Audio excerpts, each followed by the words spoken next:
Okay, so let's start with the kill log and start going over people.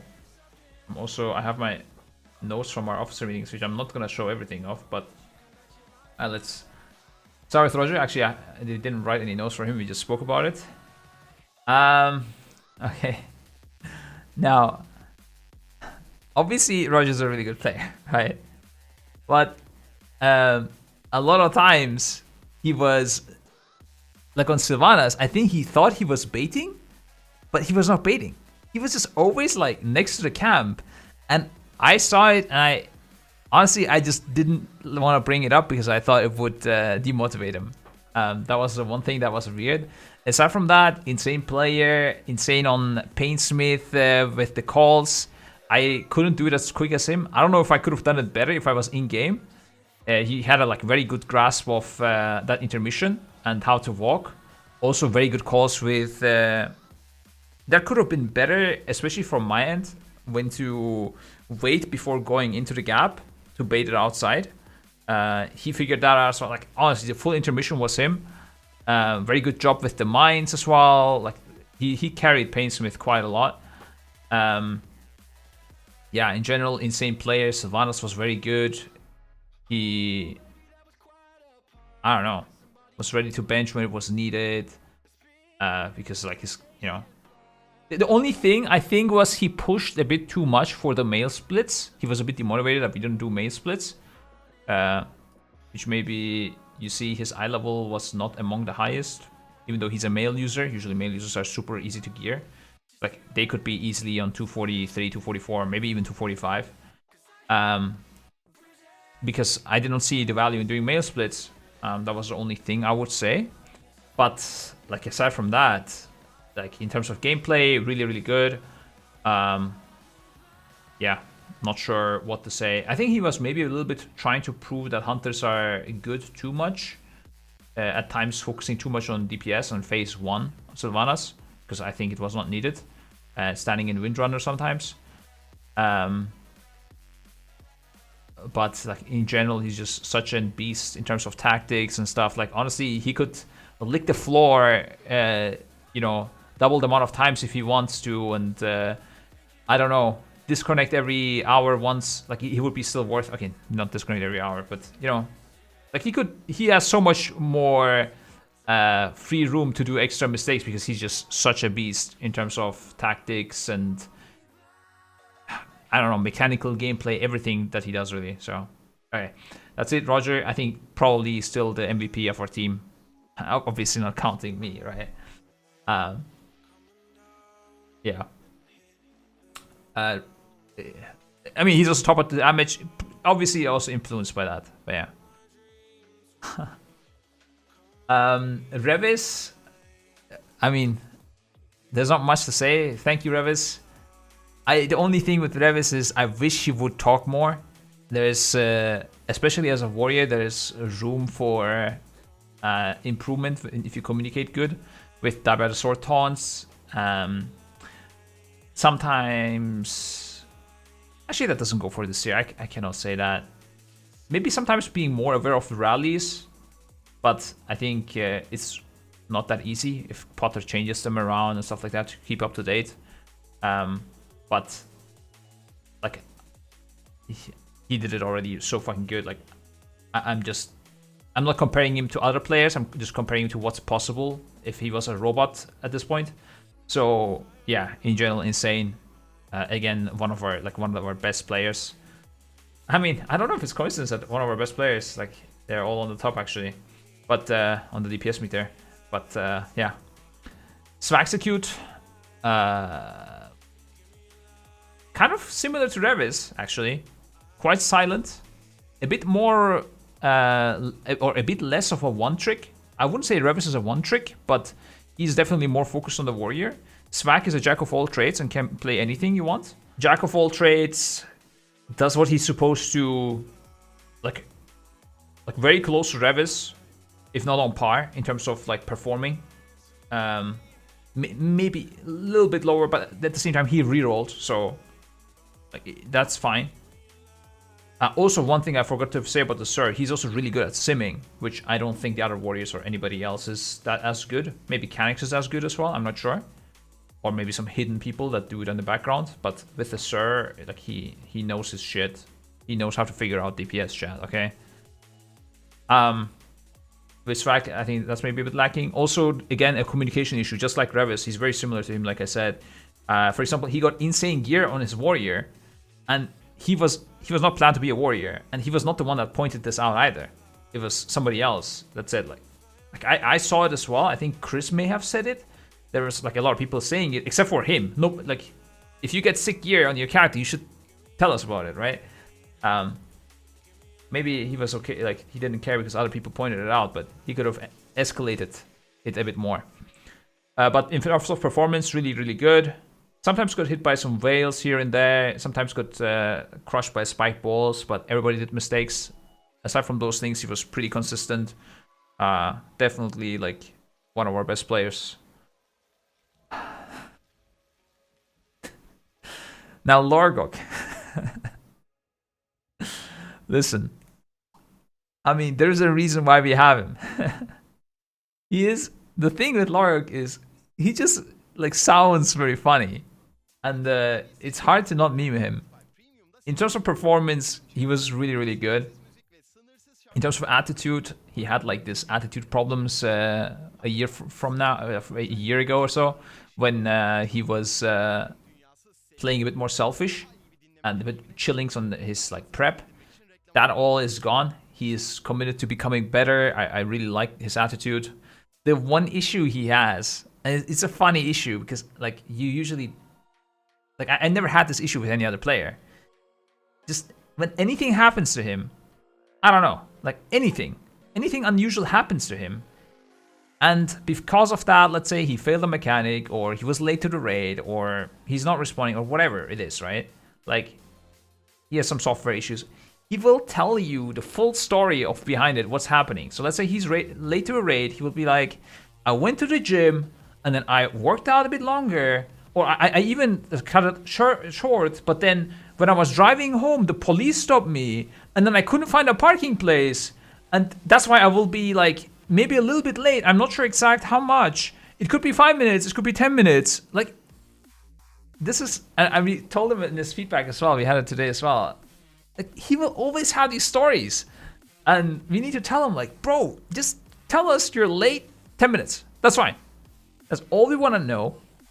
It's funny in a way, but at the same time, sometimes it can be distracting. So it is an actual disadvantage because it happens also mid-fight or when we're playing. He will be like, oh, I'm dying because something happened and I got a debuff and then somebody was close to me and he didn't spread good and then I didn't spread good and then the healer didn't heal me because he was had to spread as well because of us. Like, just say, give me a sacrifice. Give me a pain suppression, Rycn. That's all we need. And he drops to 10% and he's like, and then every healer in the team will spot heal him to dead, or well, to life. Like lay on hands him, give him pain suppression, give him the life grip, whatever he needs to survive. Give him the bop, and then other people will die because he was taking all the attention away. That's the only thing. Like if he fixes this issue, it's gonna be perfect. Let's listen to music in progress.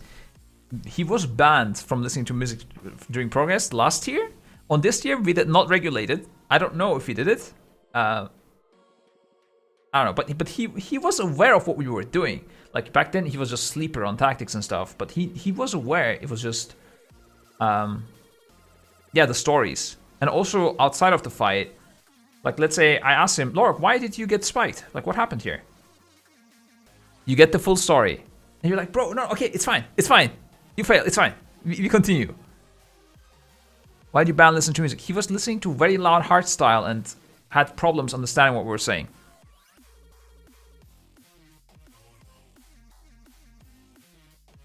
I mean, wait, I still have Lorg's story here. Let's see if you guys can hear this.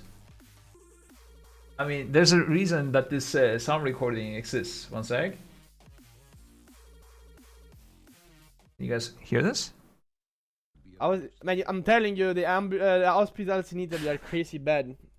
It's like a nightmare. Ambulance, it was okay, man. Funny was they were like, uh, like, are you sure? Like, you need potions? I was like, yeah, I can't even blast more burst. Then they got in my home and they were like, yo, you feeling good? I was like, man, use bloodlust. They were like, okay, but you know, I think you should have called if it was an emergency. I said, why don't you bloodlust Kevin? And then after like 1 minute, I puked blood in front of him, and he was like, bro, I will not forget this IRL. Sorry, man. Oh, please, dude. I just hope that this song is not DMCA. I think it was cut out anyways, but I had to play it. This was an old clip of a compilation of Lorgok. I mean, there's a reason that this exists, guys. And it is it is funny, but at the same time, it is an actual negative thing about him. Yeah. Blob, thank you for the prime, dude. Bloodlust Kevin, he still calls for Bloodlust. That's his thing. And it's not always bad. Sometimes it's good, but sometimes it's a bit like too distracting. He can go a bit like too aggressive on the Bloodlust calls. But yeah, Lorgok. Yeah. Sometimes it's also very nice to have him because you can like take your anger out of him. Same with Narco. Like these guys. Oh, he's not in the raid. Fuck him. Lorgok and Narco, they're like our dummies. Like you, not like dumb people. I don't want to insult anybody, but like a test dummy, like DPS dummy. I'm talking about the DPS dummy, okay? CVA. Listen, they're very intelligent people. What I was trying to say is that they're like our punching bags, exactly. So you get angry and you're like, what the fuck, Lorgok? What are you doing? And your anger you calm down. And Lorgok can take it. He is a strong individual. And same with Narco, they can take these hits and make us relax a bit. I genuinely think, like no joke, that this has good value for the team. Just if the stories could just a little bit go less, it would be perfect. Okay. So next thing, Deepshades. A man that exists just for style and impressing other people. He played really good this year. Like, usually Xerwo is like babysitting him a lot. He probably got babysitted again by Xerwo, but he performed in terms of numbers and stuff. Definitely good. His communication is good, which is one thing that he actually is better on than on Xerwo sometimes, with like gateways and stuff like that. Sometimes spicy a bit, but it's good. Yeah, not much to say. He was a bit too often drunk after the race. After the restaurant, he was telling me how he's actually not that bad compared to Xerwo, and that we should always think Xerwo is the best, but we should give him more praise while he was drunk. I told him, yeah, dude, sure, and try to make sure that he doesn't fall because we had to go down like a hill. But it was fine.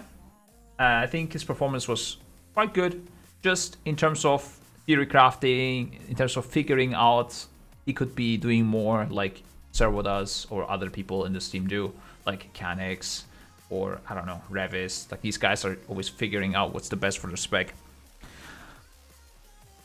Is Deepshades here? I don't know. Oh, what is that rating, bro? That's cap. What? Okay, but the one other thing is he's always the cool guy. Like, oh, what? You guys cried when Sylvanas didn't die? 50% fucking losers. Who cares about the race for first? Like, lol, grow up, kids. He's that kind of guy. But deep in his heart, I bet he's carrying the most and just like hides the tears until he reaches the hotel and cries there in his bed. Yeah. But mainly because it makes him not look good. It's for the style. Like, crying is making him look weak, maybe he thinks. I don't know. Anyways, Cannex. He was like, we had huge expectations from Cannex because he was just, communication was good, his theory crafting is insanely good compared to others. Like, He just really puts in time to that. The one thing we assume that he's gonna play insanely good. He just played good. Like, it was good, but not like, I think there was room for improvement in terms of mechanical skill and getting adjusted to fights a bit faster. But it was definitely not bad. I think, like, he's definitely fine. I hope he doesn't get hurt from this or something, because we didn't do the feedback talk with him. But I think that would be my main criticism. But at the same time, I don't know how he will do that better. Maybe just also a bit more practice in the World First scene, because that was his first World First ever. But yeah, like, in personality-wise, prep-wise, attitude-wise, communication, all super insane. Just maybe getting used to the World First scene a bit more. I don't know, some more mechanical skill.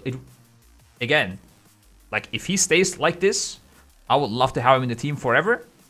But if he wants to reach the next level, that's the only thing. And if he does that good, then he's like, you know, reaching the MVP competition level. Yeah. Nnoggie. Oof. So Nnoggie is how to say it? I think this was probably the best tier that I've ever seen from Nnoggie. The one thing I want to like definitely praise him is that he was not negative at all during this whole tier, at least from what I remember. And even if it was, then it was probably at a level that it was fair. Which is I know sometimes hard for him, because he gets tilted when other people like don't put the same effort in, or you know, they slack or whatever. He goes crazy, and there was moments where he could have like flamed us. There were some things that went wrong sometimes, and he kept it good, and I really appreciate that. In terms of prep for the tier, and like, maybe prep for the tier is the wrong word, but more giving me the information that I need. He did a really good job to help me and the officers also to make a good decision. He gave us the correct and precise and good information that we wanted. How strong AMZ is, how strong DKs will be, and like for what they will be good for. And I really, like, that is exactly what I want. In terms of mechanical skill, dude, I don't even like remember like a proper mistake from Nnoggie. I think only when he was tanking, he like messed up some AMZs and stuff, but he was tanking. He's not a tank. And that's a full extra bonus point. Actually, dude, like, I don't know, Nnoggie was really sick.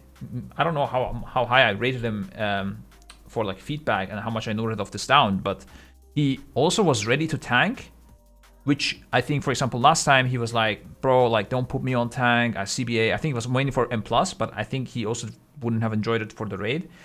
We also gave him proper notice this time that he might need to tank, and he did it really good. He had, like, I don't care necessarily if he was the best tank when he did it, but he was open to it. He was ready to go for it, and like, it made me feel safe that, you know, Nnoggi's gonna handle it somehow. I don't care. Like, if you need a DK tank, he's ready to go, and that was a really nice feeling. It gives me like, it makes me make easier decisions and, you know, chill more. So helped me a lot with everything. Like, he helped me with everything he could help me with.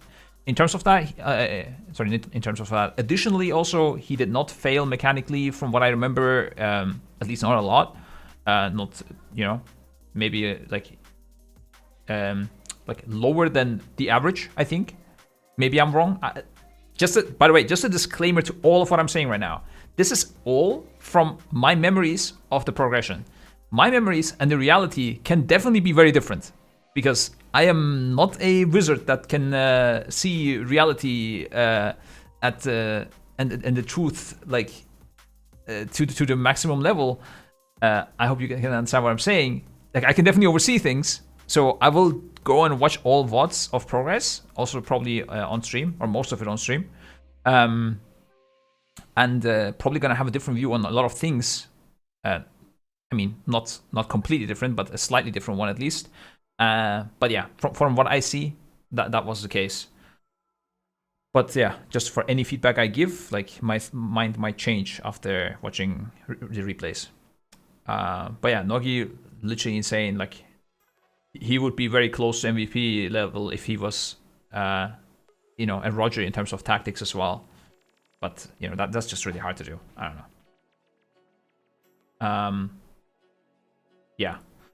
In terms of gameplay though, and prep for progress, in terms of feeding me stuff, insane, dude. Team play, fucking insane. Very, very high up the list. Xerwo. I mean, we expected of him exactly to be what he was. I think, like, and that is like really good, above average, one of our best players. Just not much to say because not much changed. I think he could be a bit less shy sometimes. And also, maybe, I'm not sure if that's correct. Like, I feel like maybe there was a little bit less fire in him for the race than the past. I'm not sure. Maybe it's just him getting used to the race. And he was still doing everything he can like before. Regardless of that, he was an insane player. That's just like the one little thing that I may have noticed, but it may have been wrong as well. I think a little bit more communication, like slightly more, could be beneficial. I'm not sure. Then again, if he has nothing to say, then it's completely fine. It was definitely not bad the way he communicated. He was doing good team play, holding loot on heroic splits for loot banking. Same with other people, by the way, that did it. I think Nnoggie did it as well. I'm not sure. The other ones on the top, actually, I don't think did it. So, fuck them. But yeah, Xerwo did do it, and it was good. He was like open to work with us, like during the splits, like help when he wasn't necessarily the like jobs that nobody's assigned to do. He was willing to do, just like Nnoggie as well, by the way, which is another reason why he was good. Nnoggie was just popping off this year. I don't know. Maybe because we were so good and in sync as a whole team, actually. I don't know. Maybe that's like the trigger that makes Nnoggie go into the maximum perfection mode. I don't know. But yeah, same thing with Xerwo. He was really good with team play. Like in general, insane all-rounder. But there's not much else to say, I think, about Xerwo. Like, just good gamer. I don't know. Oh, there was a few times during the prep where he was tilted from some things. I think from like, we wanted to set some PvP requirements and he really didn't want to do it. Or something like that. But it was like really minor things. At this point, I'm just trying to find things like, I don't know. Maybe, yeah. Yeah, no, it's fine. Everything is just, yeah. I need to just find some super minor things to say something. What is this? Acrona? Wait, dude, before I show this. Scripe X Roger, Echo Slam. I mean, yes, I have watched this clip. Oh, shit. Oh, am I supposed to? I'm not gonna enable sound, man, just because of DMCA. Or? Sound? Fuck it. Alright, I'm going sound. Oh, dude, this is definitely DMCA. This is 100% DMCA. Or? I know this song. I cannot show this. Metal is not? There's no way. No, you guys go watch it. It is for sure. Yeah, I'm pretty sure as well. YOLO. Yeah, no, thank you, dude. I would rather not YOLO my career away. Thank you. Okay, Xerwo. Yeah, just really good all around there. I don't know. I'm glad he's in the team. That's it. Clickz. Now, Clickz is a person with a PvP brain. You need to keep that in mind. He's a really good player. Okay, mechanically really good. Like personality-wise, really good. But what I lack, what I lack in him is the Cannex tryhard attitude and the will to improve and like the kind of like the fire, like I said, that went down a little bit on Xerwo. Not too much, but a little bit.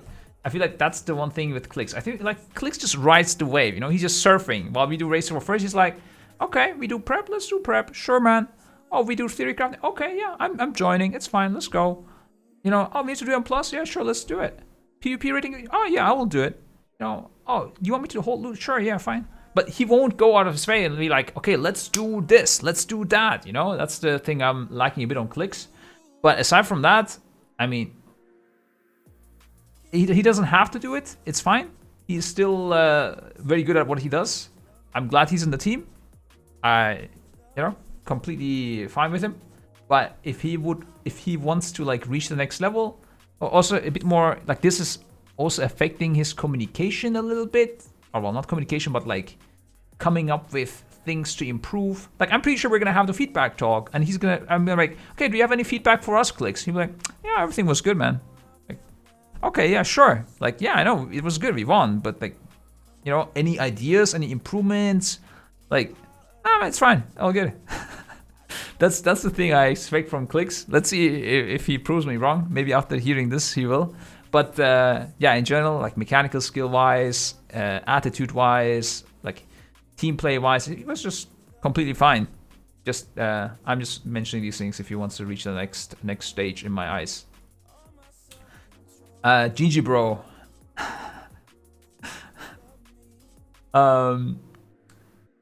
I mean, the man himself. Like, what can you say? Obviously, Gingi is, you know, he's like our plushie of the team. Everybody loves him. He's a nice guy. He mechanically quite good. Sometimes he's a bit too pumped, too energetic. I mean, it makes sense. He has an energy drink as a company, so it makes sense that he's a bit too energetic sometimes. And what I mean with that is like sometimes we want to like sit down and discuss tactics. He's like, oh, let's pull, man, let's go, boys, let's do it. And he's not even angry. He's just like trying to motivate us. But sometimes he's a little bit chill. But it's not nothing like super negative or something. In terms of like gameplay, I think maybe he died a little bit too much. Like from our expectations for him, you know, he's a sick player, so we expect like insane performance. He was definitely not like bad or something, but you know, that's what I saw. Again, you know, that might not be true. Maybe I'm wrong. I need to like check the replays and stuff. Just what I felt like it was. Like I did feel like it also it could be because every time he dies, he's just smashing the deck next to me like this. So it could be because of that, right? Because that obviously makes me notice it a bit more when he smashes the desk right next to me. So maybe that's why. I don't know. But that's a feeling I had. Aside from that, very good jack of all trades. Can switch to the flavor of the month very quickly. He was a hunter, he was a mage, he was a druid. And he could play all of those classes at a very good level. He was good with cooldown coordination on Sylvanas. Like, I'm not sure if he always made the best decision, but he made always a good and acceptable decision that made us progress further, which was really good. I don't think he usually did that in the past. Like, he was usually just, you know, popping his things and doing good damn. Here, he was a bit more smart about how to use their cooldowns and was helping coordinate it, offering to, like, pop his Convoke at a certain time or an Incarnate at a certain time. Aside from that, yeah, I think that's it. I don't have much else from him. Out of the Wild Boys, yeah, like he was good. I think, like, for example, on Heroic Week on Painsmith, he was calling the roars. You know, it was good. He just like went out of his way of the DPS brain to do some coordination stuff, which I liked. It was really nice. I hope he keeps doing that up. Just, I think the deaths was a thing. Also, don't be fooled by his DPS here. He did not have an Unholy Shard set, just like Clickz. So, and obviously they also have different cooldown timings. I think he may not be incarning the Starfall in phase 1. So actually he may be doing like a lot more damage if you look at this part of the fight. And that, I mean, not a lot more, but more, because he's not incarning the Starfall place. the arrows, so it makes a lot of sense. And yeah, the lack of unholy shards as well. So don't be fooled by the damage. Don't be fooled by any of this damage. Like, this damage is just, it's whatever. Oh well, it needs a lot of context, let's say, to be interpreted properly. Jimmy, dude, Jimmy was, I mean, I don't know what he was doing. I switched to his POV for like 5 seconds during progress and thought, you know what, I'm just gonna lead Guardian from his POV. I have no idea if this is how DHs play or if that's how he plays, but he was just flying around everywhere.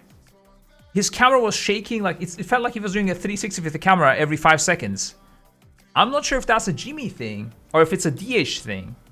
I've never seen this though. This is some crazy shit. And it looked like he was having a lot of fun and was playing a completely different game. And I don't know if that means DH is hard. He's definitely, it looks like he's playing it at a good level. I don't know what he's doing exactly, but it looks like it's a good thing. Like, I don't know what to say. In terms of performance from the outside, what I could see, obviously he's a good player. In terms of being able to play everything, like, that's really great. There's a reason we gave him the DH spot, because we knew we are gonna have the DH in like all the time, obviously, because of the buff. But I mean, we kind of knew we're not gonna play a DH tank, is what I mean. Even though he's a jack of all trades, he's also good at, you know, at one tricking, or well, just a general play. He's good, so it's good to put him on the DH. He did a few too many. Sometimes I feel like that DH gameplay style makes him do a bit too spicy plays. Like on Paintsmith, there's that clip where he's just flying off, coming back and stuff. Like, what the fuck is going on? Like, surely you don't need to do that. Like, I don't think that's normal. But at the same time, he's recovering from it. I don't know. He's just playing a different game. I think maybe it's sometimes too spicy. The one thing is that sometimes some communication could be better. On Sylvanas, I told him that as well today. The interrupting, for example, he did sometimes really good plays to interrupt the boss. Like he flew across the platforms and stuff. But sometimes we had it completely safe on the right side. And then you see just Jimmy, like everybody's walking down the bridge on the right side. And then you see Jimmy flying from the other side and just slowly falling down, trying to interrupt the boss, and just he's gone. Like, he's just on the floor. We can't rest him. It's a wipe, basically. An easy communication of, like, you know, do you guys need me to interrupt? In his voice, that would be fine. And I would tell him, like, no. I actually probably even said that the right side got it. I usually say it. I don't know. But even before jumping, he could just see that there's a bridge on the other side. There's like people walking there, so it's gonna be fine. Before you jump, he could. I don't know. Sometimes I feel like he makes like too rash decisions, but maybe that's also what makes him in general a good mechanical player. I'm not sure.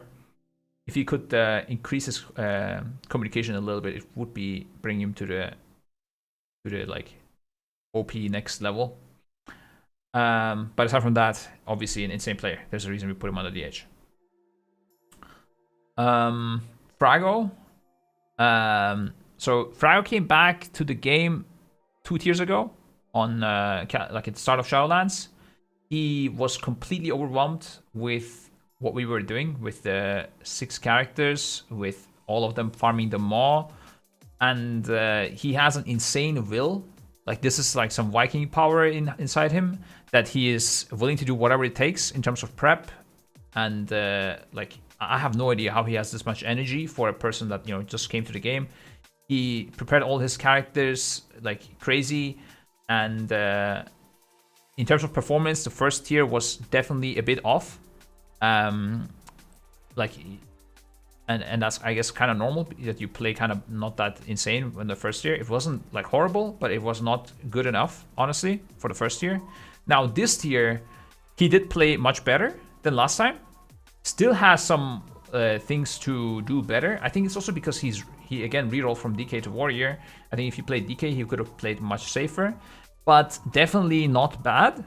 Is also, like, I can't say too much because he wasn't in that like on every boss, but in general, when he was in, he was adjusting to the fight quickly. Like, there was a few times because he was new to the fight on Sylvanas, he fucked something up, but then he fixed it. He didn't fuck up anymore. It was good.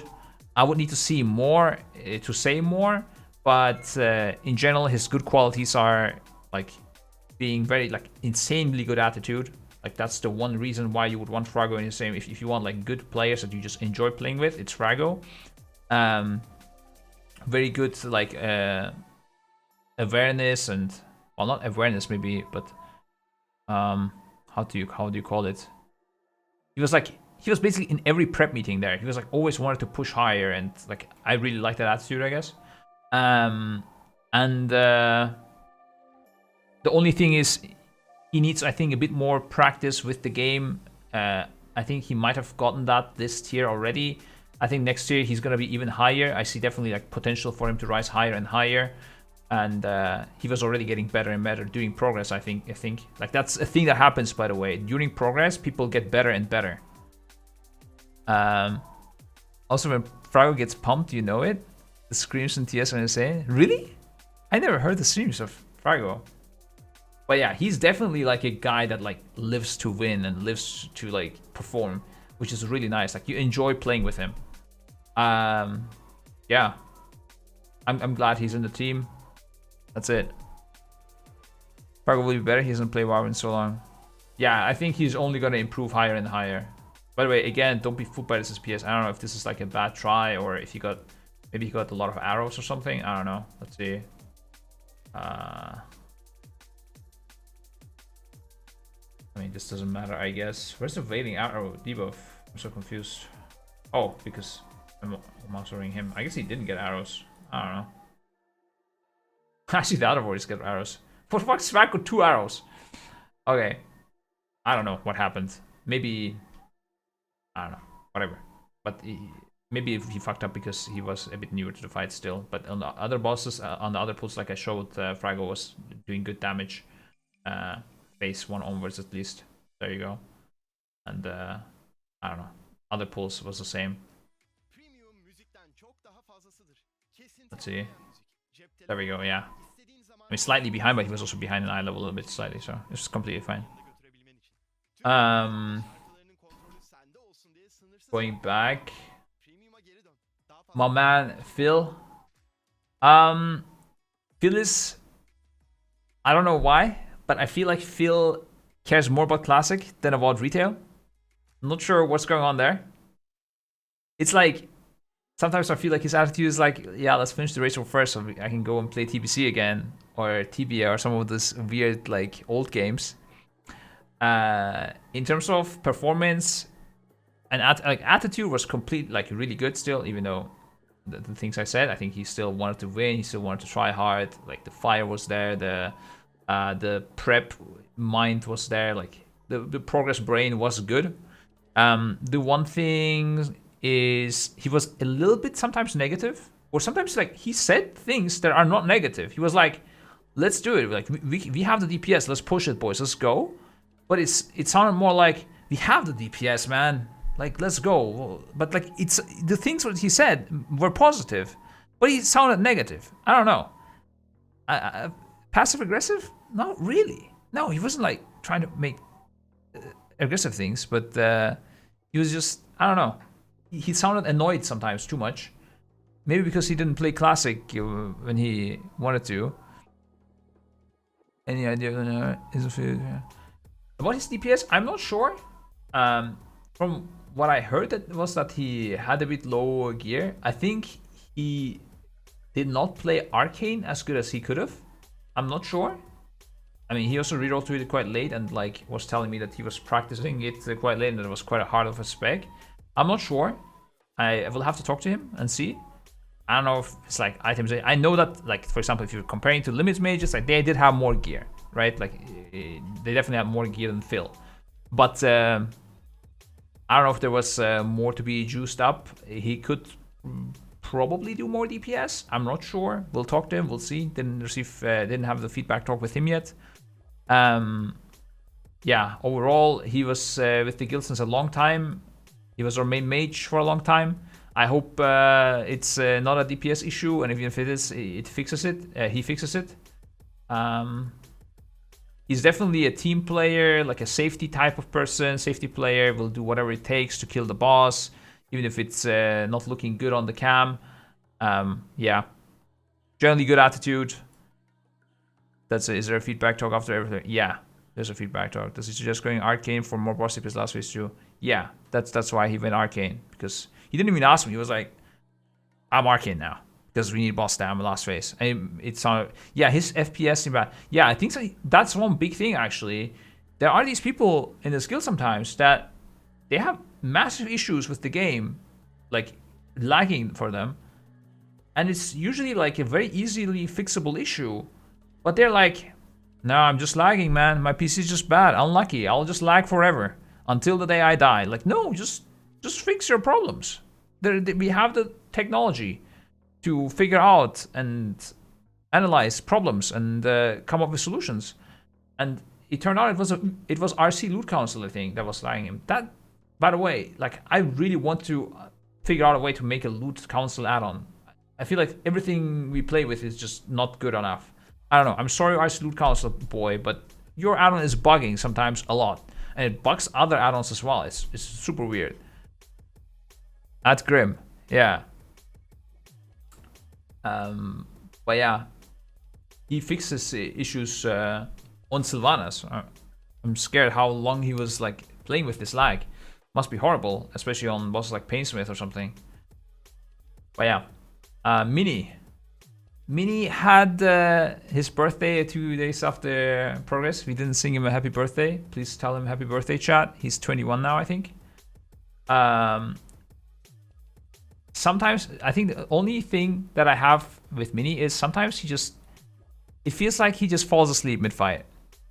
I don't know what it is. It doesn't feel like he's not enjoying his time. But sometimes he's like, just... Oh, what? Sprint totem? Yeah. Sorry, I'll do it again. Oh, I got hit by Veil. I'm sorry. That's Mini a little bit, but like, I really feel like he does enjoy the game. He has a good attitude. It's just, I don't know what's causing. Maybe like it could be like literally a physical issue. Like maybe his blood sugar goes too high or something. I don't know, right? Like, but we need to talk about it and fix it because it's really weird. Like, it shouldn't happen. Like, it's not normal. It's not like any normal person wouldn't have these mistakes. Like, it must be like a physical issue that we need to talk about. But aside from that, he has the min-max brain. He does everything needed for progress. He's a super nice personality to play with. Like, I would like to chill with Mini and you know, I'm cool with. I would probably like have a good time if he was my IRL friend. You know, like that's the kind of person he is, and has the same aim as us during progress. I really enjoy playing with him. I hope he stays with our guild forever. Just this sleeper issue we need to find a fix for, because it did happen on a few tiers. I think when he was playing DK, it was a bit less, but it was still a little bit there. It also did happen on the DH sometimes on Naowh, so definitely a consistent problem. We need to fix it. You went easy on most of them. Yeah, Mini is garbage. Phil sucks. Clickz, PvP brain idiot. Gingi only has muscles. Jimmy just shakes his camera for fun. Fraggo is a Viking. I can't say anything bad about him, otherwise he might destroy me. Cannex, lol, mechanical, you suck at it. Revves, learn to speak, idiot. Roger, I mean. Lorgok, stop telling us stories. Swag, I don't know. I literally have nothing bad to say about Swag. He's just like kind of good at everything, but not like insane at anything. So Swag, come on, be good at something, dude. Like be insane at something. What is that boring life? Deepshades, bro, you need to stop crying at the hotel. You can cry in front of us as well. It's fine.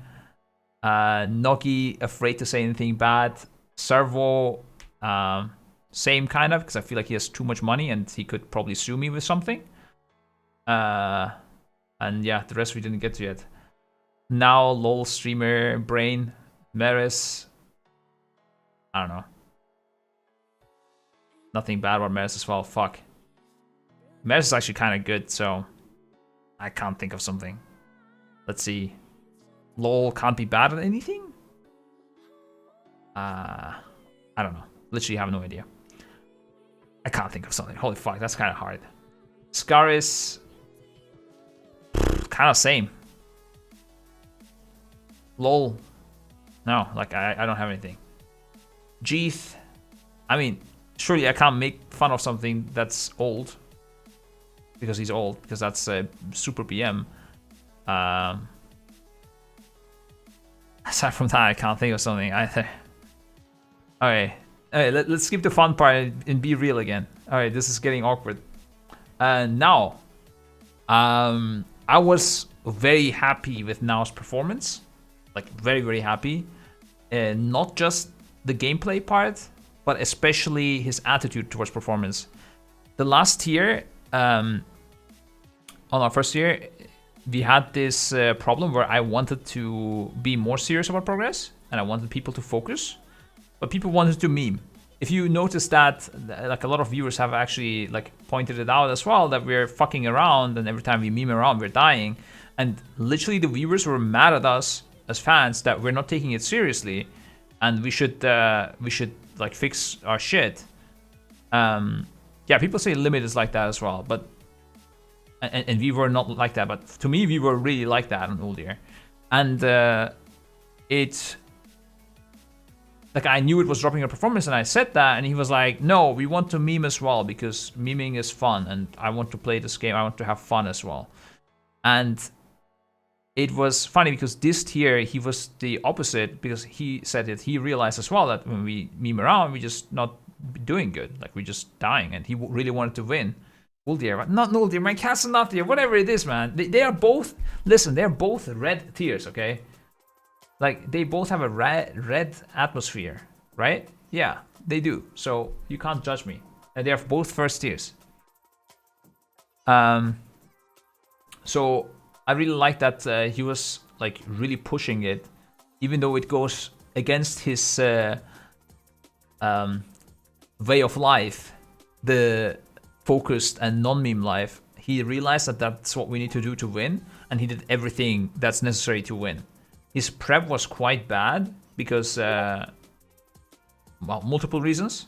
No need to go into it, but he didn't have the time to play for prep, and on PTR he was quite a lot of times behind. He did not do most of the heroic testings, and we had to like kind of carry him up to date on the mythic testings and during like before progress on our preps. But he caught up. He did what was necessary to catch up, and during progress he played really good. He was on top of the tank situation with Meeres together, and yeah, especially his attitude. Like right before we killed Painsmith, he wanted me to put the safe space on, and had like a motivational talk towards the team. And I don't know if I'm just really bad at it. That could be it as well. But in my opinion, it's a different thing when I consistently say, okay, let's do it, guys. We need to play better. We need to, you know, focus, whatever, blah, blah, blah. Eventually, what I say, if I repeatedly say that, it becomes a blah, blah, blah. But when other people join me in saying that, and other people that usually wouldn't do this, that like they show as well that they want it, it gives an additional boost. And it makes his motivational talk, because he wouldn't usually do it, a lot more meaningful. And with that, he really helped us focus up, shape up, and just play the best we can. And that's why now it's like discoveries of a Perfecto. Let's kill it so I can get my lunch. Yeah, I mean, okay, listen, I'm not a very good motivational speaker. That might be part of it, okay? But it's fine. It's when other people assist me, it's good, okay? And that was really nice from Naowh. And on top of that, he also played very good. Some small mistakes here and there. Like he didn't know that you can take the double Winthier port. And probably, you know, some inexperience in Prod Paladin, but he caught up quickly and played very good in general. Meeres, I mean, like I said before when I was memeing, like he is just really good at what he does.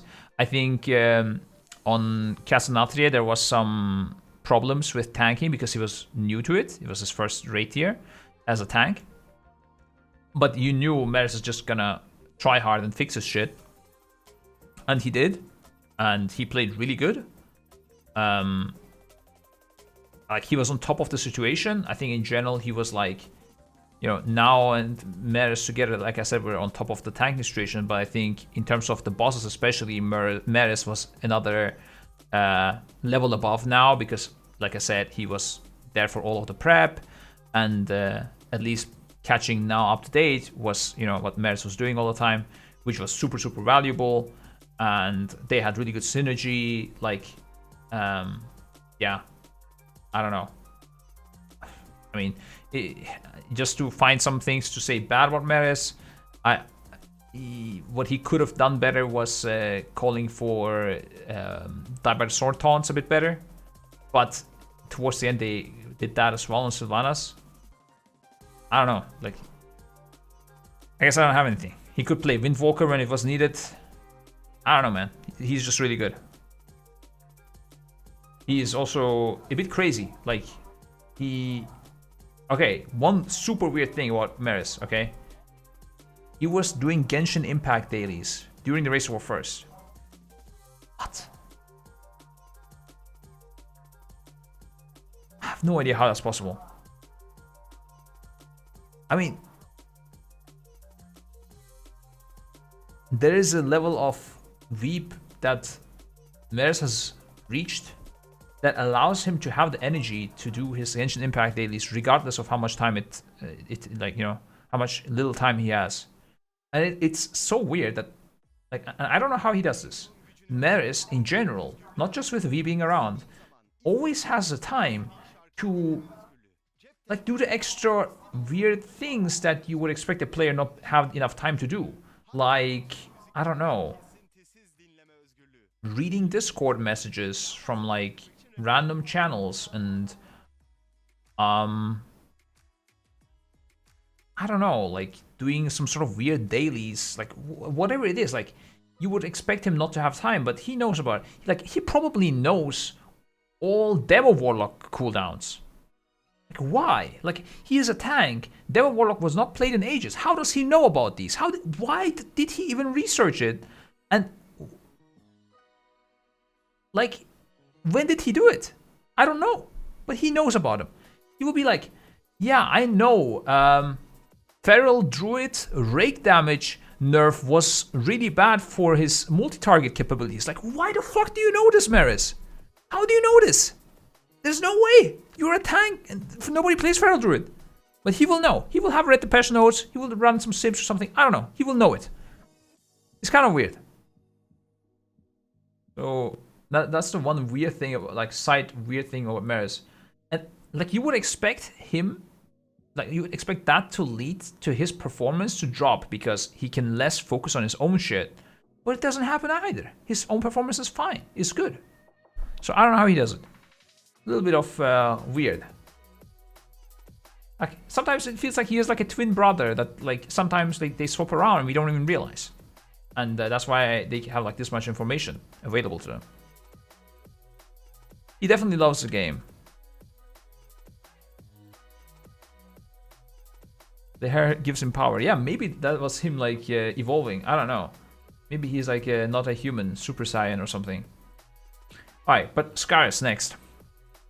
So Skarìs, I'm always scared when I talk, like, with Skarìs or about Skarìs, because I don't know how, like, it feels like he's always very serious. Like, I'm a serious guy myself, but it feels like Skarìs, just because I said this, could be like, fuck you, Scribe. I'm out of here. I'm going back to pieces. And you're just like, sorry, dude. What? I didn't expect this. Like, and it's a German aura. It's even a level above. He's a very German in terms of the aura. I could go deeper. I'm not gonna say it. There was times where I offended him by mistake and I had not realized, and he was very mad at me. And I apologize if I offended him again by just saying this. I'm sorry, Skarìs. Okay, you need to calm the fuck down. Okay, if you want to leave, you leave. Please don't. He's one of our best healers. I would like to have him stay. It was all a joke, Skarìs. He was never mad. He's the nicest guy. and not serious at all, or serious if not being serious offends him. No, but in terms of gameplay, very, very solid. One thing he does is he always thinks for himself. When Chris wants like a cooldown popped or something, he will always think, okay, he calls for this. Should I delay it? Can I delay it? Can I make better use of my cooldown? And like in 6 seconds, he will, like in that 6-second time window, he will find the best way to use his cooldown in his own mind. Sometimes that leads to him making mistakes, which is a bad thing actually. But a lot of times he can save a good try because he popped it in a bit different way or decided to hold his cooldowns because it was not needed. Whereas a lot of people would just do what they are told. I do rally here, okay, I do rally here. But like, sometimes you need to do that because even if it's not needed there, later in 3 minutes you will need your rally back up. But sometimes you can hold it and use it in a better way. And Skarìs is definitely trying to do that. And sometimes it leads to very great decisions.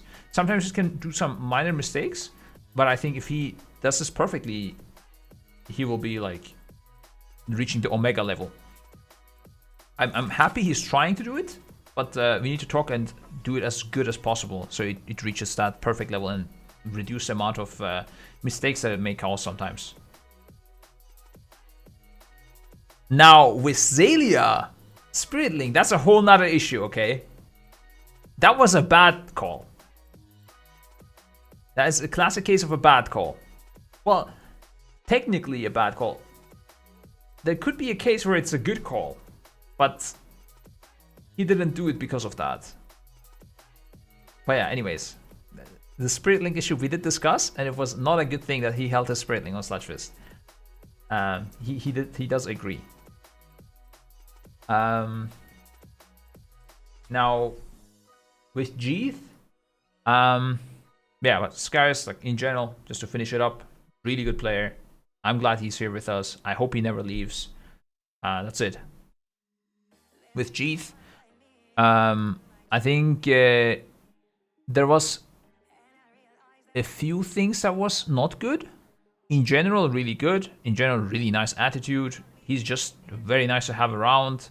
He has a long life experience that he can help us with. But sometimes also some questionable choices. There was, I think, mainly 2 moments in this tier where I was like, actually 3 things. The first one was Dispels.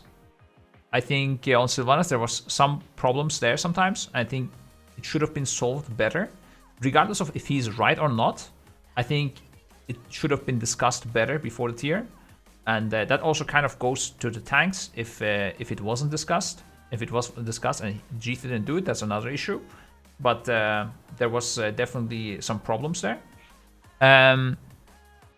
Second thing is sometimes I feel like Jeath just doesn't hear us. I'm not sure if it's a like a hardware problem, or if he's distracted by something, or is this like a Lorgok listening to hardstyle thing. I don't think so. I don't think he listens to hardstyle. I hope not. It would be fine if he did it, but yeah. That's the one thing I can think of him. Aside from that, in terms of like general gameplay, it's great. In terms of attitude, it's great. Like that's like the 2 things I would be nitpicking. Like I think, for example, on Naowh and I don't think Castanetra, but on Naowh he had some issues with like dying a lot. He really fixed that. I'm happy about that. On Castanetra, I think he played insanely good because he never died. Like he had to play 3 characters, which is not that easy, and he played them all at a really good level. On this one, he only had to play the Paladin. Maybe that's what's like raising my expectations. Maybe I was like overvaluing him because he played really insane on Castanetra, and like this year he was just good. But yeah, in general, good player, very good attitude, very nice personality, very nice person to have around and to be friends with. He really cares about War First. I love that shit. Like he's one of the people that is like emotional about War First, and that's really what you want in your team. Unless the emotions are like Nnoggie that can turn to anger sometimes. We don't want too much anger. Just a good amount, which was this time the case. But yeah, the only two things was I think the dispel issues and the sometimes not hearing the cooldowns. I think like cooldown calls.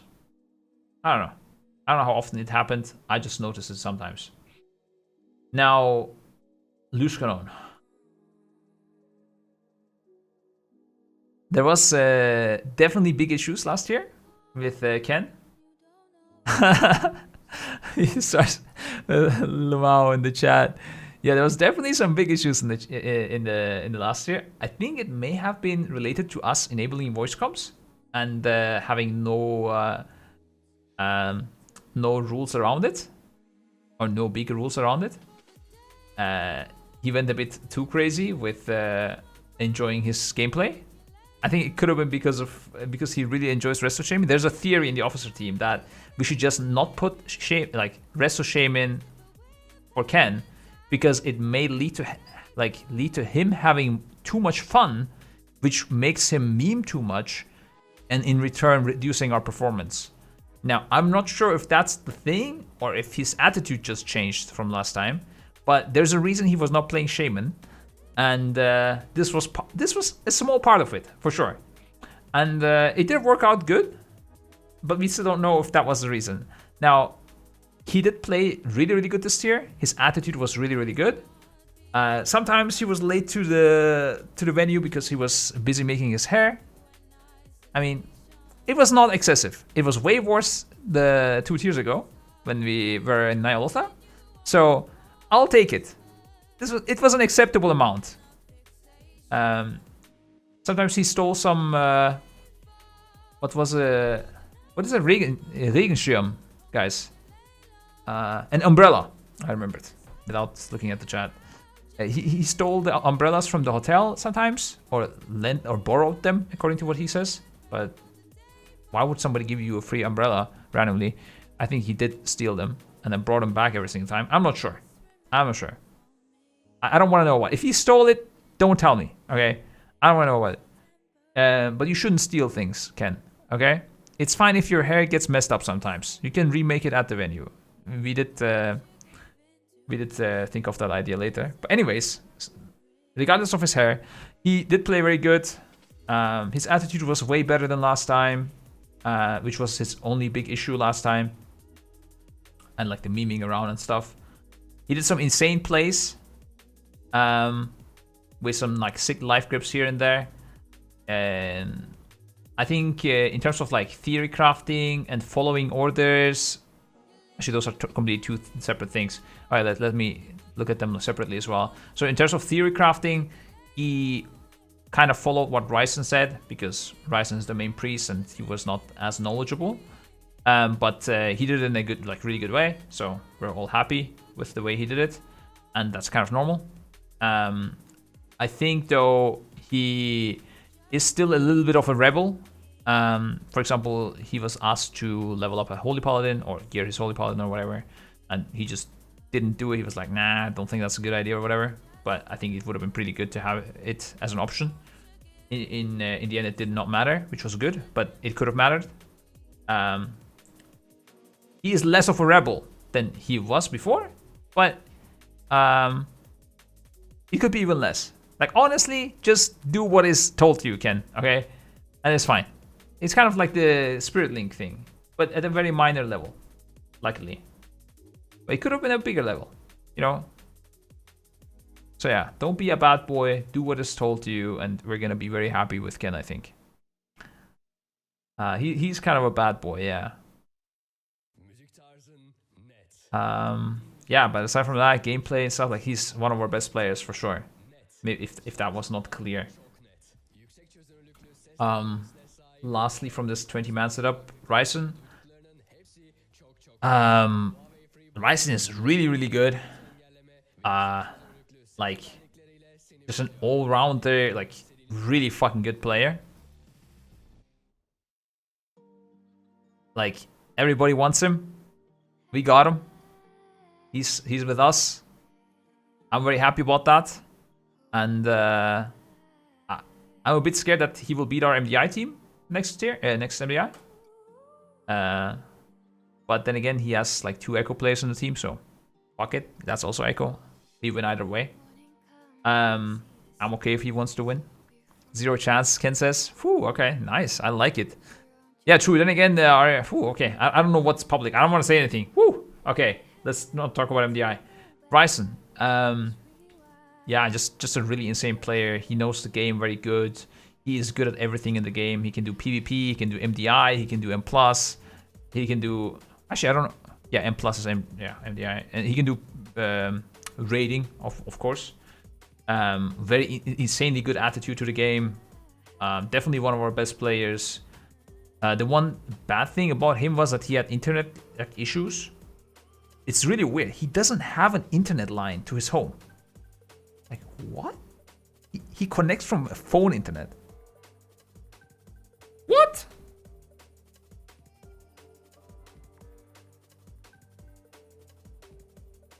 I don't know. I don't know. He said he will fix it for next year. Not sure what he's gonna do. Maybe we also yoink him to the venue. He didn't want to come this time, but next time he might not have an excuse if he does not have an internet.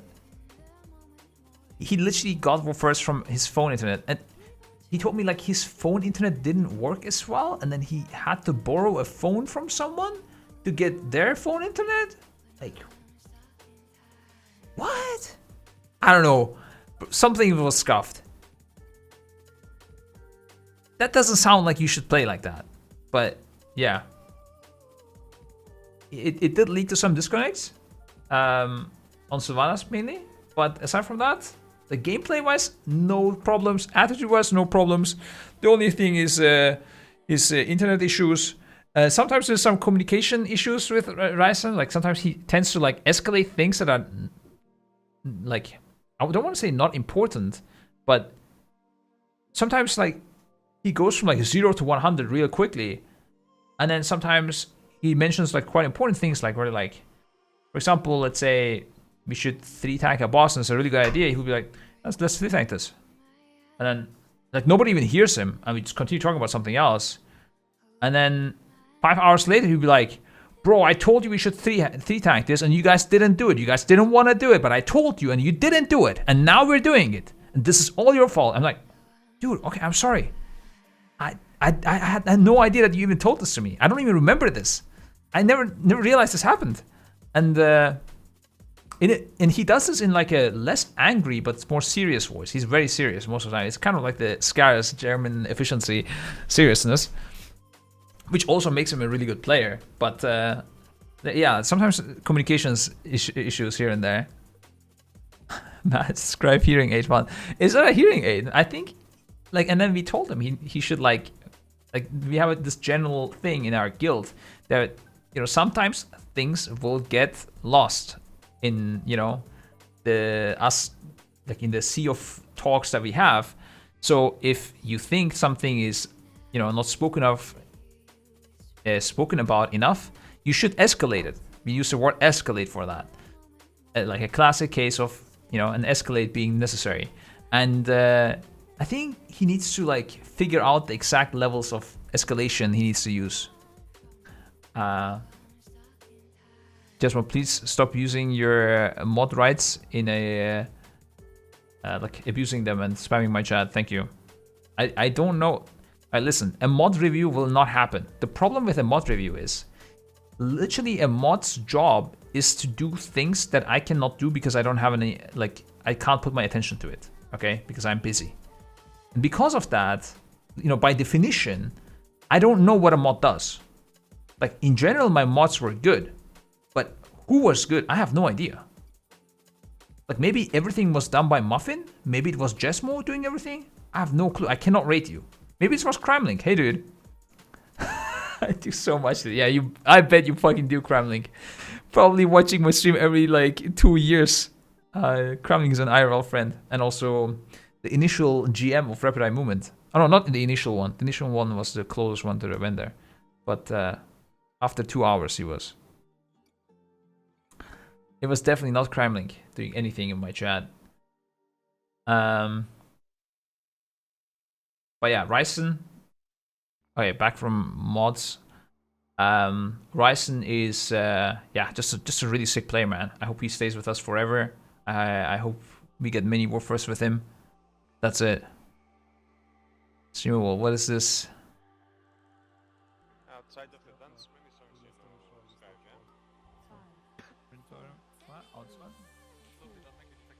Wait, this is so quiet, I cannot hear it. One sec. Better be good, Nnoggie.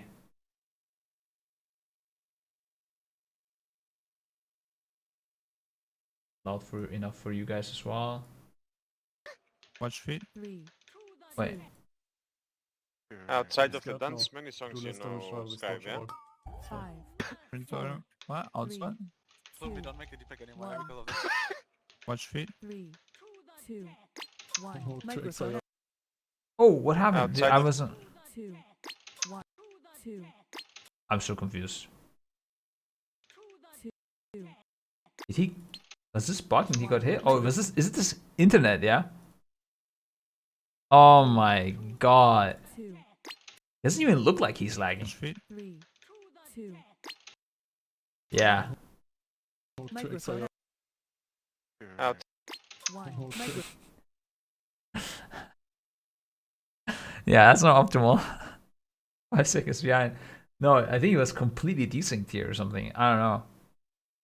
Yeah, I mean that obviously it was an issue, but overall still a good player. He's playing Mythic Hard mode. Yeah. I changed all my sound settings for this stuff. Damn it. And the sound was not even important. Fuck it. Damn it. Alright, there we go. Should invest in Tesla of Skylink. Should invest in Tesla Skylink. Are you a bot? He has a latency torment. Yeah. Okay. But yeah, we talked about what? We talked enough about the 20. Now I need to find out. Wait 1 sec. Let me not leak it anything. Oh yeah. So people that are not on this list.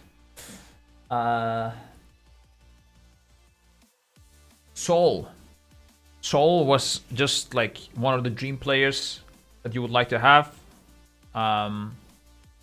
He plays anything we give him at a good level. I think sometimes it feels like he's a bit too passive about doing things, kind of like Clickz. Sol is not Klaus, no. Sol is a completely different person. He was called Sol Venus and played a Shadow Priest this time. And I think like he does it really good. Mechanically, no problems at all. Attitude-wise, no problems. But sometimes it does feel like he's a bit like Clickz, where he's like surfing the waves a little bit too much. And, you know, not creating waves himself. Wow, that was good metaphor. Holy fuck, dude, I should become a speaker. Guys, professional streamer right here. Sol warms up a bit and MVP material. True, yeah. I think Sol, maybe what he needs is just a bit more experience.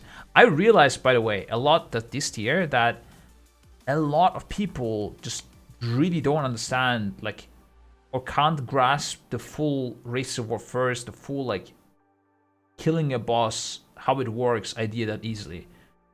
And like there's a lot of experience that goes into it. And like from a lot of people, I've realized this.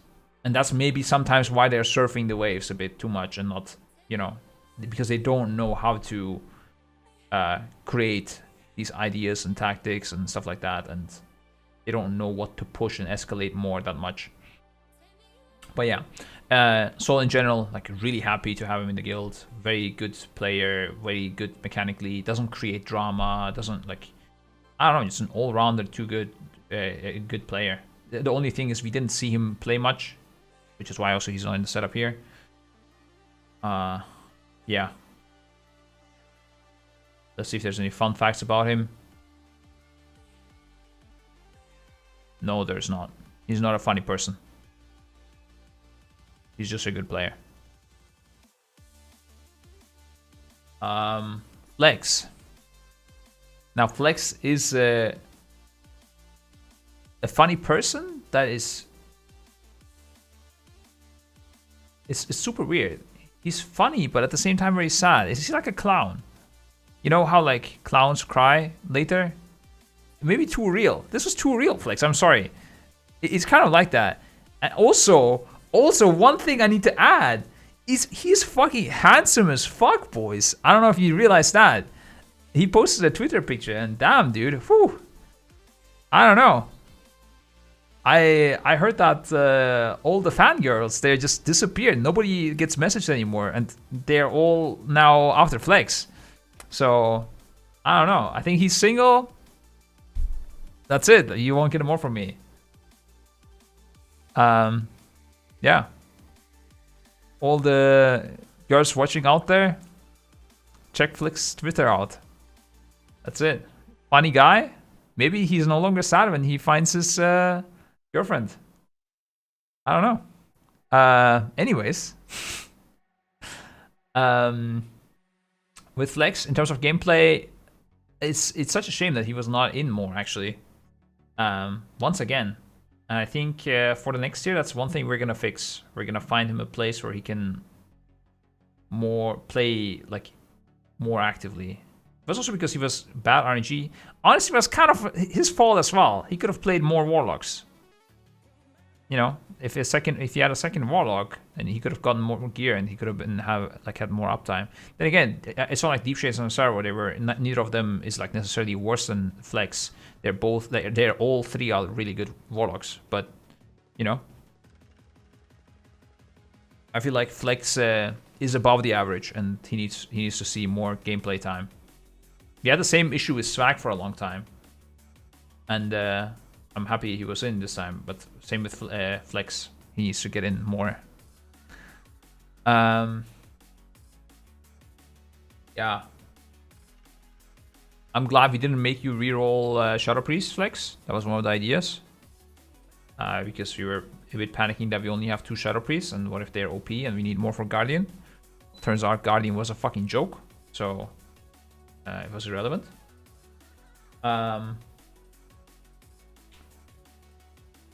Let's see.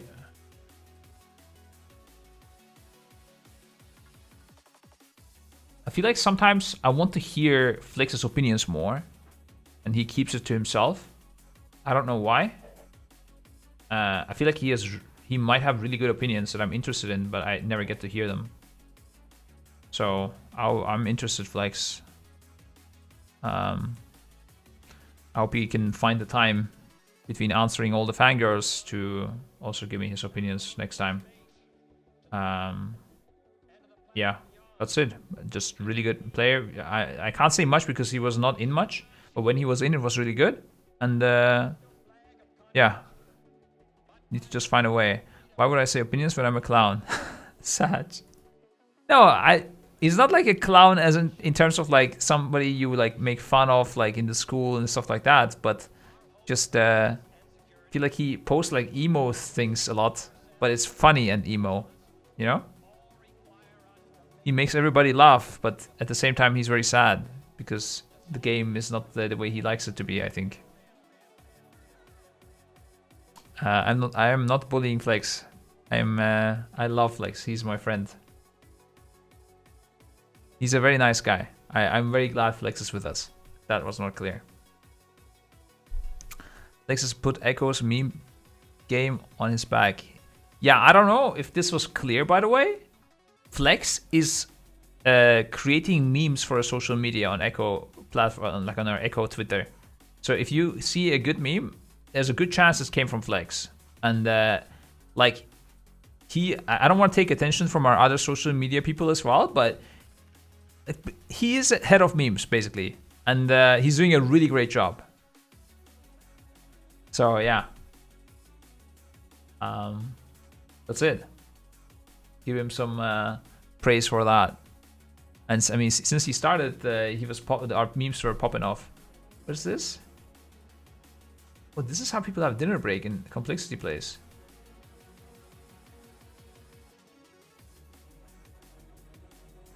What the fuck?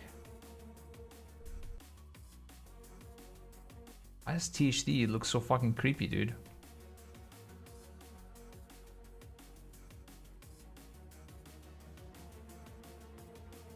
I swear, man, I would be scared of THD. I think this man walks up to you with this fucking face and you're like, oh, is he gonna kill me or what's going on? Holy fuck. A little bit scary, dude. Hey, I don't want to see it more actually. It's a bit too scary. Done with Fleks. Guess who's next, boys? The legend himself. The man with the wings, IRL. Narco.